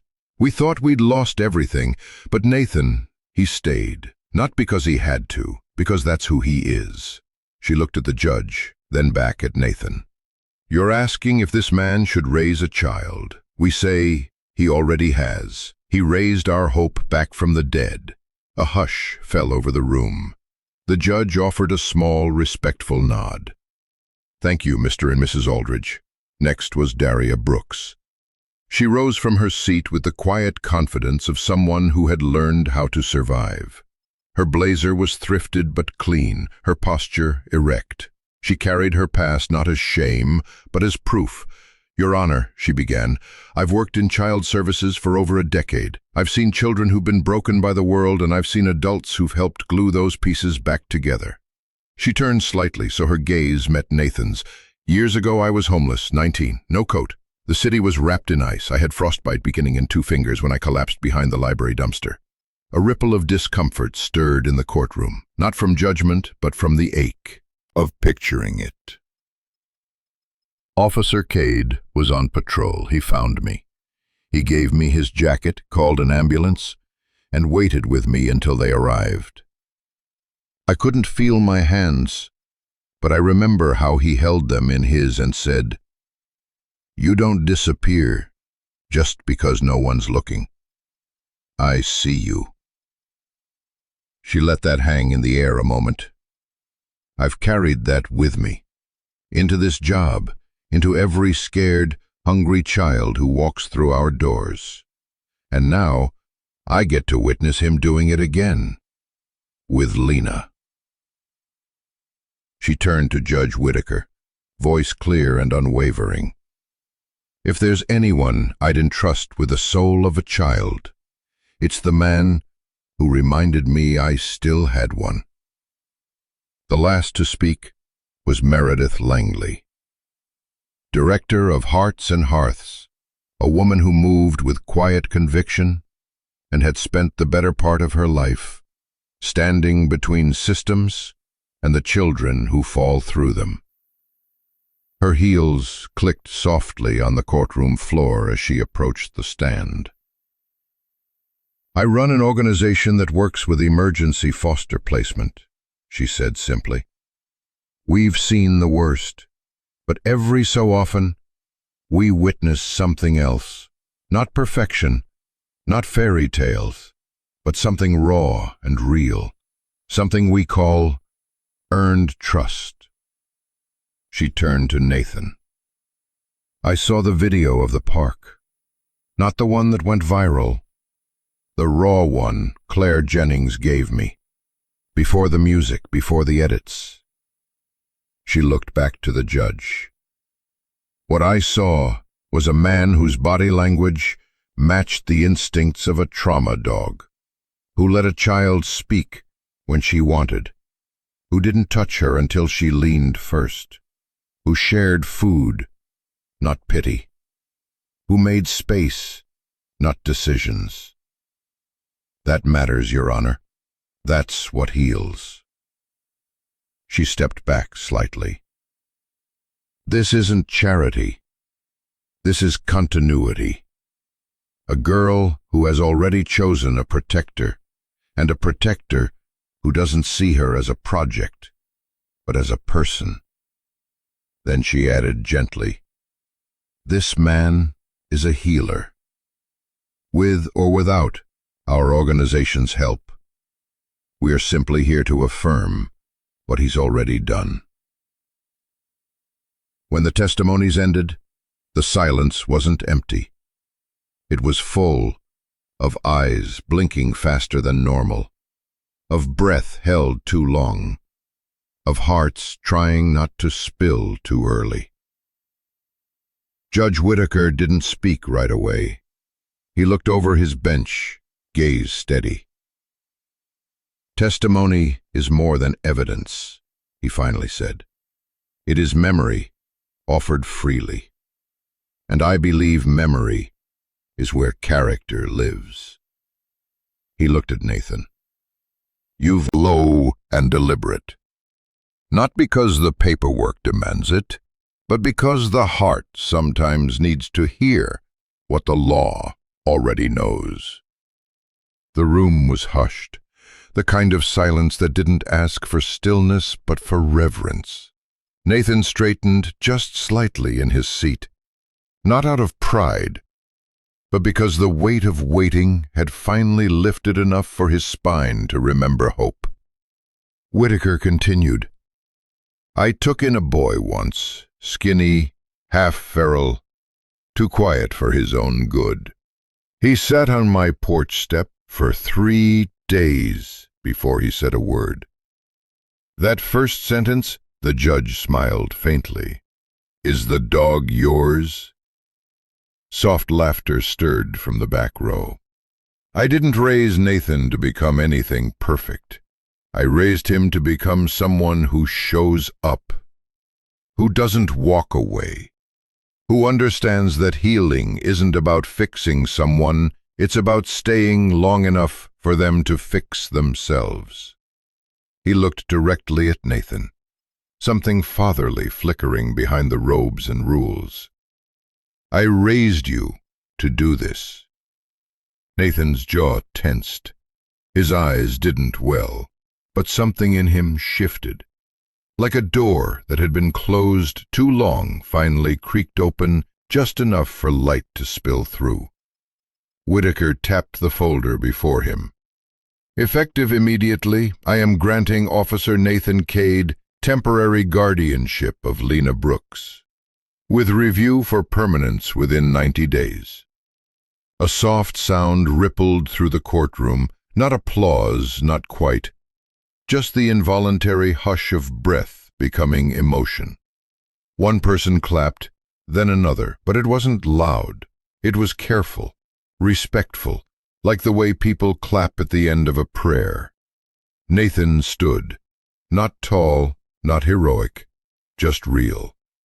A man who had no plan for this, and still walked the whole road anyway. He turned, scanning the rows as if searching for her. But Lena had already slipped outside. The courthouse doors were wide open to the morning sun. The world beyond them seemed brighter somehow, not because of the weather, but because of what had just happened behind those walls.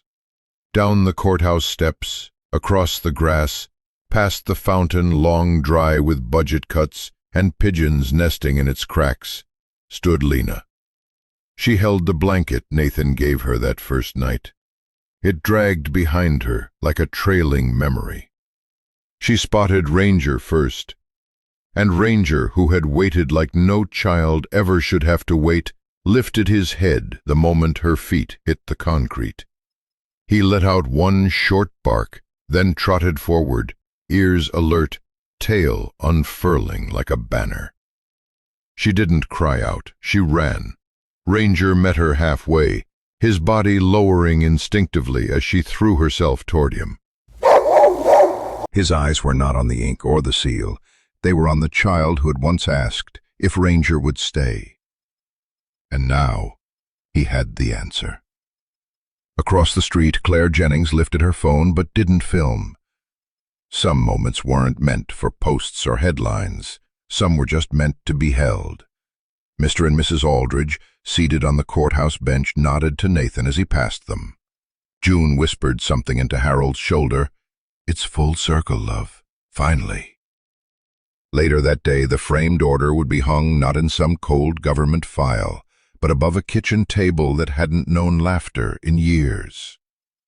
But for now, on that quiet green stretch of town center lawn, one girl and one dog lay side by side, her cheek against his shoulder, his tail thudding slowly against the earth. Not everyone saw it, but those who did would never forget it. A man who chose to remember what it felt like to be forgotten. And a child, no longer invisible, wrapped in a moment that said, "You belong." The house was still, the kind of quiet that comes just before a melody.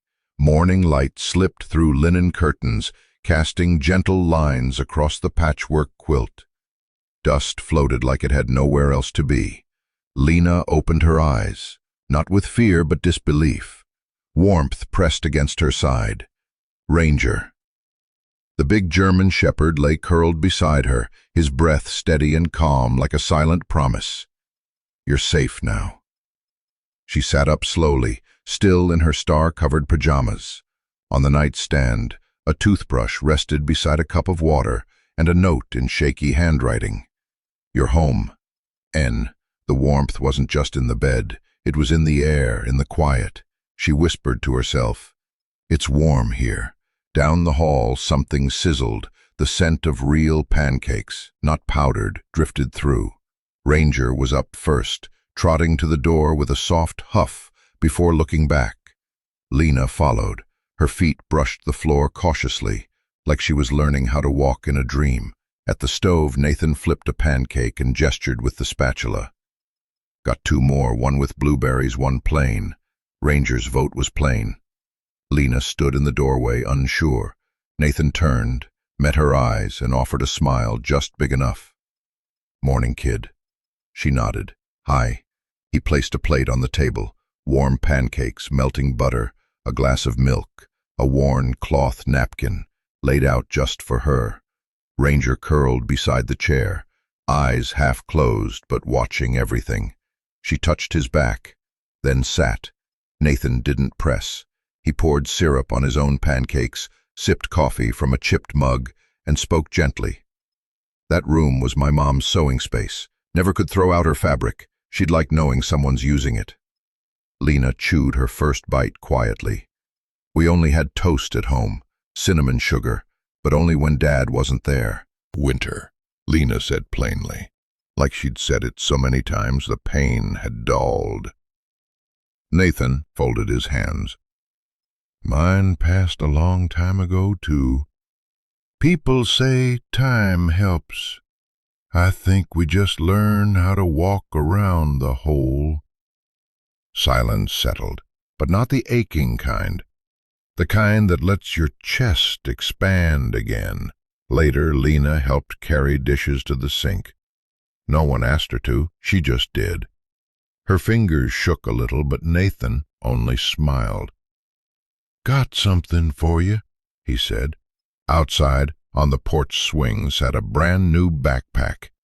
Inside, socks, a hoodie, a sketchbook, and a tiny silver paw charm. I know it's just stuff, he said, kneeling. But sometimes stuff helps, until we have more than stuff. Lena didn't reply. She pressed the charm to her chest and leaned into Ranger. He didn't move. She was home. The wall behind the kitchen table had always been bare, faded plaster, old nail holes. Nathan always meant to fix it, but one afternoon he brought out chalkboard paint. Sunlight hit the floors like something waiting. Lena stood on a stool, sleeves rolled up, wielding the roller brush like a wand. Ranger watched nearby, solemn and still. "You sure it's okay?" she asked. "It's your wall too now," Nathan said. "Might as well make it ours." The first coat was clumsy, streaked and patchy, but Nathan didn't fix it. He filled in quietly beside her. No rushing, just brushing, just breathing. Midway through, Lena laughed, light and unplanned. Nathan blinked, surprised. "You okay?" She nodded. "I didn't know painting could be fun." He smiled. "A lot of things are when no one's yelling at you." She looked down, then up again, understanding. When the wall dried, Nathan handed her a box of fat chalk sticks, every color imaginable. She chose blue, her first drawing, a lopsided pancake with steam lines. Nathan added a square of butter. "Need syrup." They laughed, loud, real, belonging there. She drew a small heart in the corner and wrote, "Mom." She didn't say anything, neither did he. But when she turned, Nathan drew a second heart beside it. Inside, "Still with you." Above the chalkboard, they take the courthouse photo. Lena in a new dress, Nathan beside her, Judge Whitaker and Ranger front and center, tongue out, eyes soft. "Do I look happy?" Lena asked. Nathan tilted his head. "You look brave." "Brave?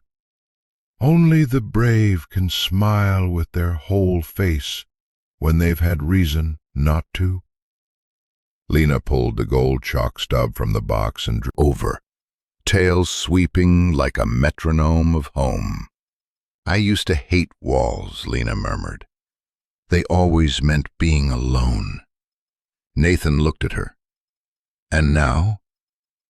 She placed her hand beneath the chalk sun. "Now they talk back." The next morning, Lena sat at the table and asked Nathan for paper. "I want to say something." He gave her a sheet.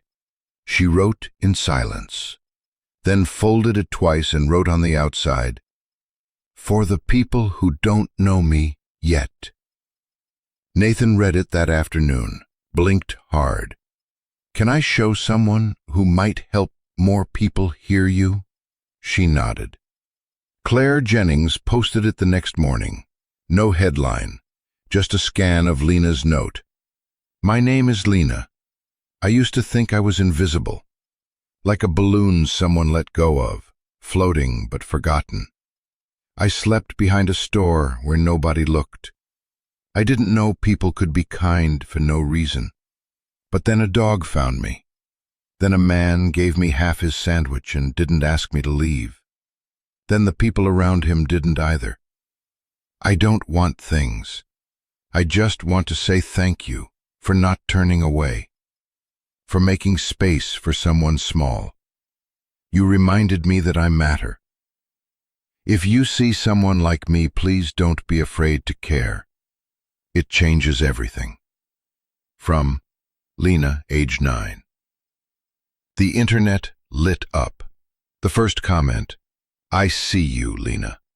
Then, "You reminded me to look up from my phone."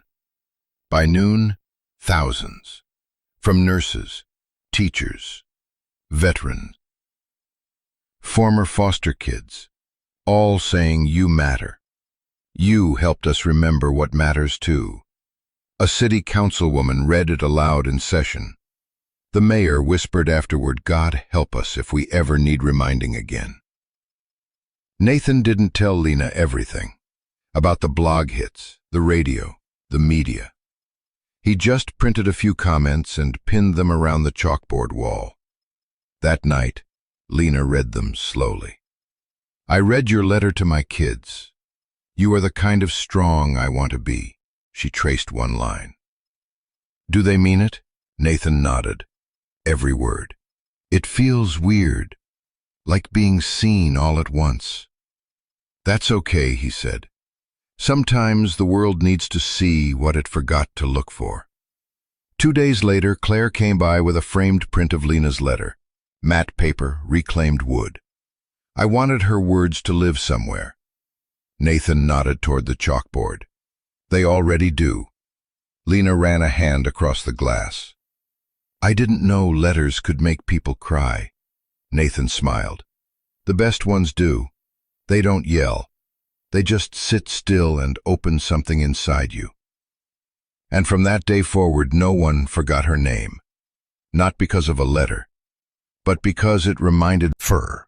They hadn't said much that morning, just loaded up quietly, as if both knew the journey without needing to name it. The gravel thickened. Tucked beneath maple trees stood the cabin, simple, weather-worn, unchanged. Nathan parked and sat still for a moment. Leaves whispered overhead. Ranger placed a paw on his knee. I'm all right, buddy, Nathan whispered, though he wasn't sure it was true. Inside, Officer Whitaker, no longer in uniform but still carrying a quiet strength, poured 2 mugs of tea. Knew you'd show before the leaves were gone. Nathan nodded, settling by the fire. I thought it'd get easier, he began, holding the stories, the ones we lost, my partner, that kid in the flood, even calls I wasn't on. My brain still blames me. Whitaker asked gently, You ever dream about the ones you saved? Nathan blinked. Not really. That's the trouble, the old man said. You carry every ghost but forget the living who call your name. Nathan exhaled. What if I mess it up with Lena? What if I'm not enough? Whitaker leaned in. You're not replacing what she lost. You're offering what you found. Nathan frowned. What's that? A chance. What I gave you. The circle closes. The silence that followed didn't hurt, it healed. Nathan remembered his first nights in this cabin, a scared 10-year-old with bruised silence and a one-eyed mutt curled beside him. Whitaker hadn't seen a case file, just a kid needing a place to exist. And now Lena had said, You saw me. Nathan stood, heart steadier. Whitaker handed him a worn photo. 10-year-old Nathan, muddy knees, Bingo licking his face. Next time you doubt yourself, he said. Thank you, Nathan said. Thank her, Whitaker replied. She gave you the chance to become who I always saw. Dust rose behind the truck as they left. Ranger watched the road, head lifted. Nathan drove slowly, whispering, not to Ranger, not even to himself, but to the boy he'd once been. I won't fail her. Ranger leaned in closer. Back home, morning sunlight fell soft through the curtains. In the living room, Lena sat in her corner nook, gently brushing Ranger's ears with a toy comb. He blinked slowly, trusting her with everything. Nathan stood quietly in the hallway, then made his way to the closet. The old deployment box waited behind unused gear. Inside, a folded flag, a worn bandana, a dog journal, creased at the page where Ranger had once been featured. At the bottom lay a medallion the size of a silver dollar. Ranger, 447th K9 Unit, kitchen table. Nathan laid out Ranger's old leash. He unclipped the faded tag. Do not pet. Practical. Distant. In its place, he fitted a new brass tag from a kit Claire had given him. He etched the words slowly. Ranger, family dog. No rank, no warning, just truth. He fastened the medallion beside it and held it out. Ranger tilted his head as if sensing the change. Lena appeared. "What's that?" she asked. "This was his, from before," Nathan explained. Her eyes widened. "Was he a soldier?" Nathan knelt. "The best. But now, he's something even more important." She read the tag. "Family dog." Exactly. Ranger stepped forward, slow and deliberate. He lowered his head into her lap and gently licked her cheek. Slow, reverent. Lena closed her eyes and touched the tag. "He knew," she whispered. "He always does," Nathan said, voice tight with emotion. That night, Nathan hung Ranger's old vest above the fireplace beside their graduation photo. Ranger in perfect sit, Nathan in uniform, hand on his scruff.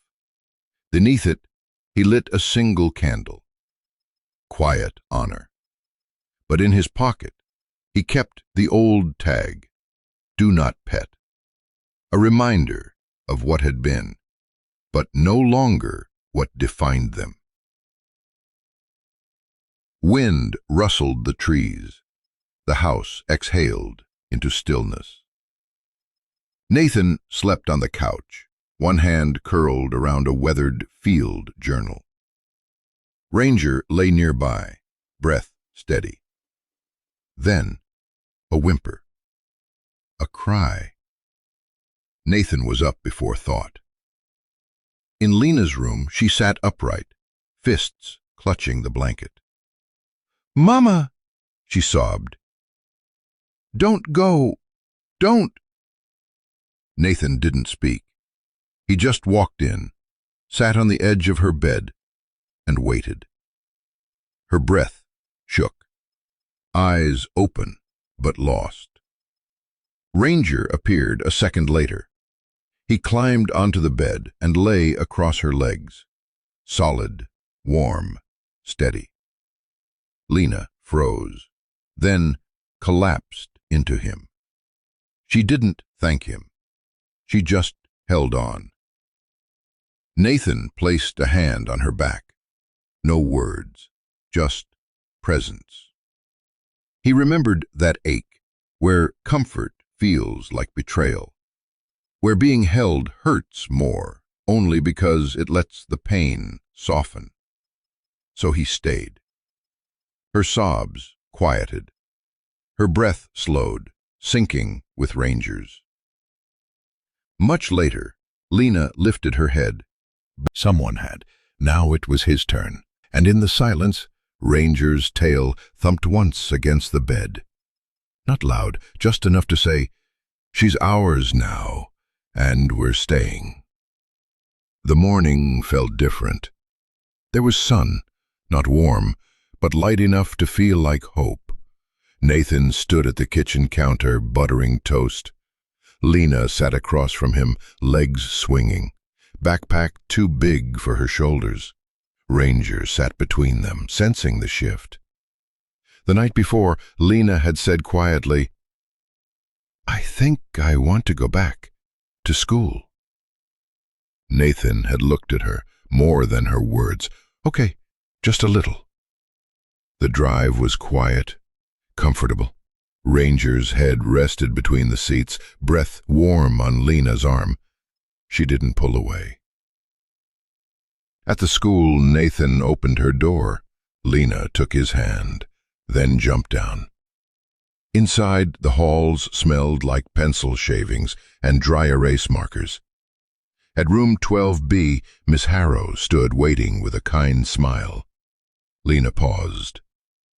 Nathan knelt beside her. "You can come home at lunch, no pressure." She nodded. When they entered, 20 sets of eyes turned. A boy near the window whispered, "Is that the girl from the dog video?" Lena didn't flinch. She glanced at him, curious, not cruel, and gave a small smile. "That's me." Someone clapped once, not mocking, just warm. Miss Harrow gestured. "There's a seat by the reading rug." Lena walked there herself. Nathan watched from the hall as she unzipped her backpack and accepted a crayon from a girl nearby. Outside, Ranger waited by the front door, tail resting on the mat. A few kids passed warily. One waved. Ranger blinked in approval. Nathan sat on the bench. Minutes passed. Then Lena reappeared. "All done?" he asked. She shook her head. "Just needed air." She sat beside him quietly. "Do you think they'll always remember me as the girl from the video?" Nathan considered. "Maybe, but I hope they remember how you walked in." She looked at him. Head up, eyes open. She smiled, leaned against his arm. When the bell rang, kids ran to recess. A group of fourth graders spotted Ranger. "Is that the dog?" Lena stood before Nathan could. "His name's Ranger. He's my best friend." A boy offered his hand. Ranger gave a soft woof. "Can he come tomorrow?" a girl asked. "Maybe." Lena shrugged, grinning. That night, she handed Nathan a pink crayon note. "Today I was not afraid. Thank you." He taped it beside the first one on the fridge. The road to Willow Hill Cemetery was quiet. Lena held a single daisy she'd picked from a grocery store bucket. She hadn't let it go since they left. Above Grace. "I'll come again," she whispered. "Maybe yellow ones next time." Her voice was steady, small but sure. Behind her, Nathan stood under a leaning fir. "I have a dog now," Lena said. "His name is Ranger. He's quiet, but he sees everything." She traced the dirt with her pinky. "I live in a house now, with a chalkboard wall. I wrote Shadow's birthday on it, even though I don't know when it is." She paused. "I don't know if you meant to go. I think maybe you were tired." A red finch chirped once, then quiet again. "I'm not mad anymore. I just wanted you to know I'm okay now." She turned toward the light. "I have pancakes and warm socks and someone who doesn't leave." Her fingers brushed the grass. "Goodbye, Mom." She stood, didn't look back, didn't need to. As she walked toward Nathan, the wind lifted her coat like a curtain rising. "She looked different in my dream," she said. "What kind of different?" She smiled more. Then maybe that's how she wanted to be remembered. "Maybe," she said, and took Ranger's leash. He didn't need it, but she liked holding on. At the gate she asked, "Do you think she knows?" "I do." "Even if I'm not the same girl anymore?" Nathan looked down, gentle. "Especially because you're not." That night, Lena tucked the daisy stem, now dried, into a book on her shelf, between Because of Winn-Dixie and Charlotte's Web. Ranger curled beside her. Nathan stood at the doorway. "You okay?" This time she didn't whisper. "Yeah, I think I am." The storm came quietly like a held breath. Nathan stood at the sink, sponge in hand. The trees swayed, the lights flickered, then faded. "Why did it stop?" Lena asked from the hallway. "Power's out," Nathan replied. "Happens this time of year." She clutched her flannel pajamas, eyes wide. "Is it going to get cold?" "A little, but we've got it covered." He pulled out thick wool blankets, cedar-scented. Ranger nudged her hand gently. "He knows," she whispered. "Yeah," Nathan smiled. "He does." He found an old camping lantern. It still worked. The soft amber light bloomed across the living room. Nathan added logs to the fire. It caught slow, then leaned in like an old friend. Ranger curled first. Nathan laid out the blankets. Lena stood quietly, watching the glow like the world was folding inward, not falling apart.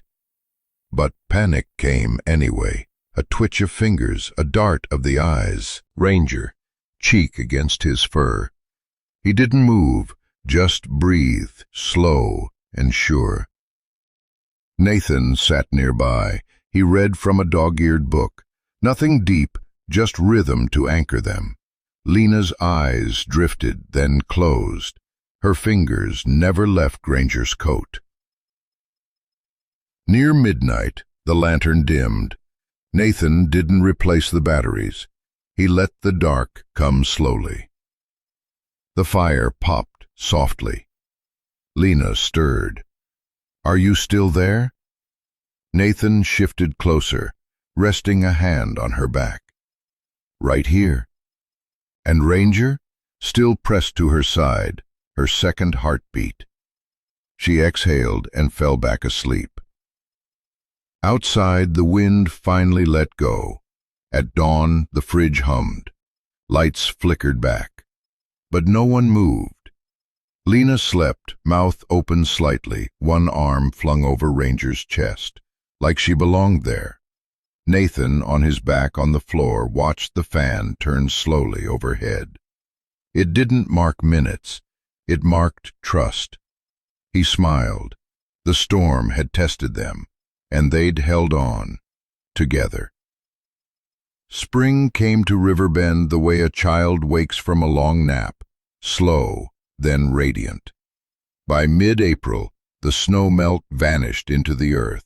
Crocuses dotted the churchyard, and the air smelled of lilac and cinnamon rolls. The town felt lighter, celebratory. So, they planned a parade. No marching bands, no cameras, just neighbors, kids in cardboard hats, lemon bars wrapped in wax paper, and a sense that something beautiful had survived the winter. Nathan stood at the starting line with Ranger's leash and a wrinkled tie around his neck, the same one he hadn't worn since Adam's funeral. Ranger sneezed at a balloon pop, and Nathan chuckled. "You don't like surprises, I get it." Across the street, Claire waved. Daria adjusted a clipboard and a glitter glue sash reading Event Coordinator. And on the second float, behind the veterans, sat Lena. She wore a yellow dress and a crown of paper daisies. She didn't wave at first. Too many eyes. But when someone pointed to Ranger, tail thudding softly, her hand rose. First timid, then stronger. Then came a smile, not the kind from celebration, but relief. The relief of no longer being invisible. Painted on the float, "We see you, Lena." She didn't know who wrote it. She didn't need to. As the float reached town square, the crowd grew, not loud but present. Signs waved. "Welcome home, Ranger," and "Heroes come on four legs too." On the library steps, the mayor, round, kind, and constantly chasing a rogue tent flap, greeted Nathan and bent low to Ranger like one greets a veteran. Hair, and for once she didn't hide. She looked at Nathan, then at Ranger, then back, and smiled like she knew this was hers now. Later, after the parade ended and the chairs folded, Nathan found her sitting on the library steps with the medal in her lap. Ranger rested at her feet. "You proud of him?" Nathan asked. She nodded. "He's heavy when he sleeps on my legs." "Means he trusts you." "He didn't before, right?" "No," Nathan said. "Neither did I." She traced the medal. I think he likes the noise now. What noise? The clapping, the laughing, the everything. She paused. Me too.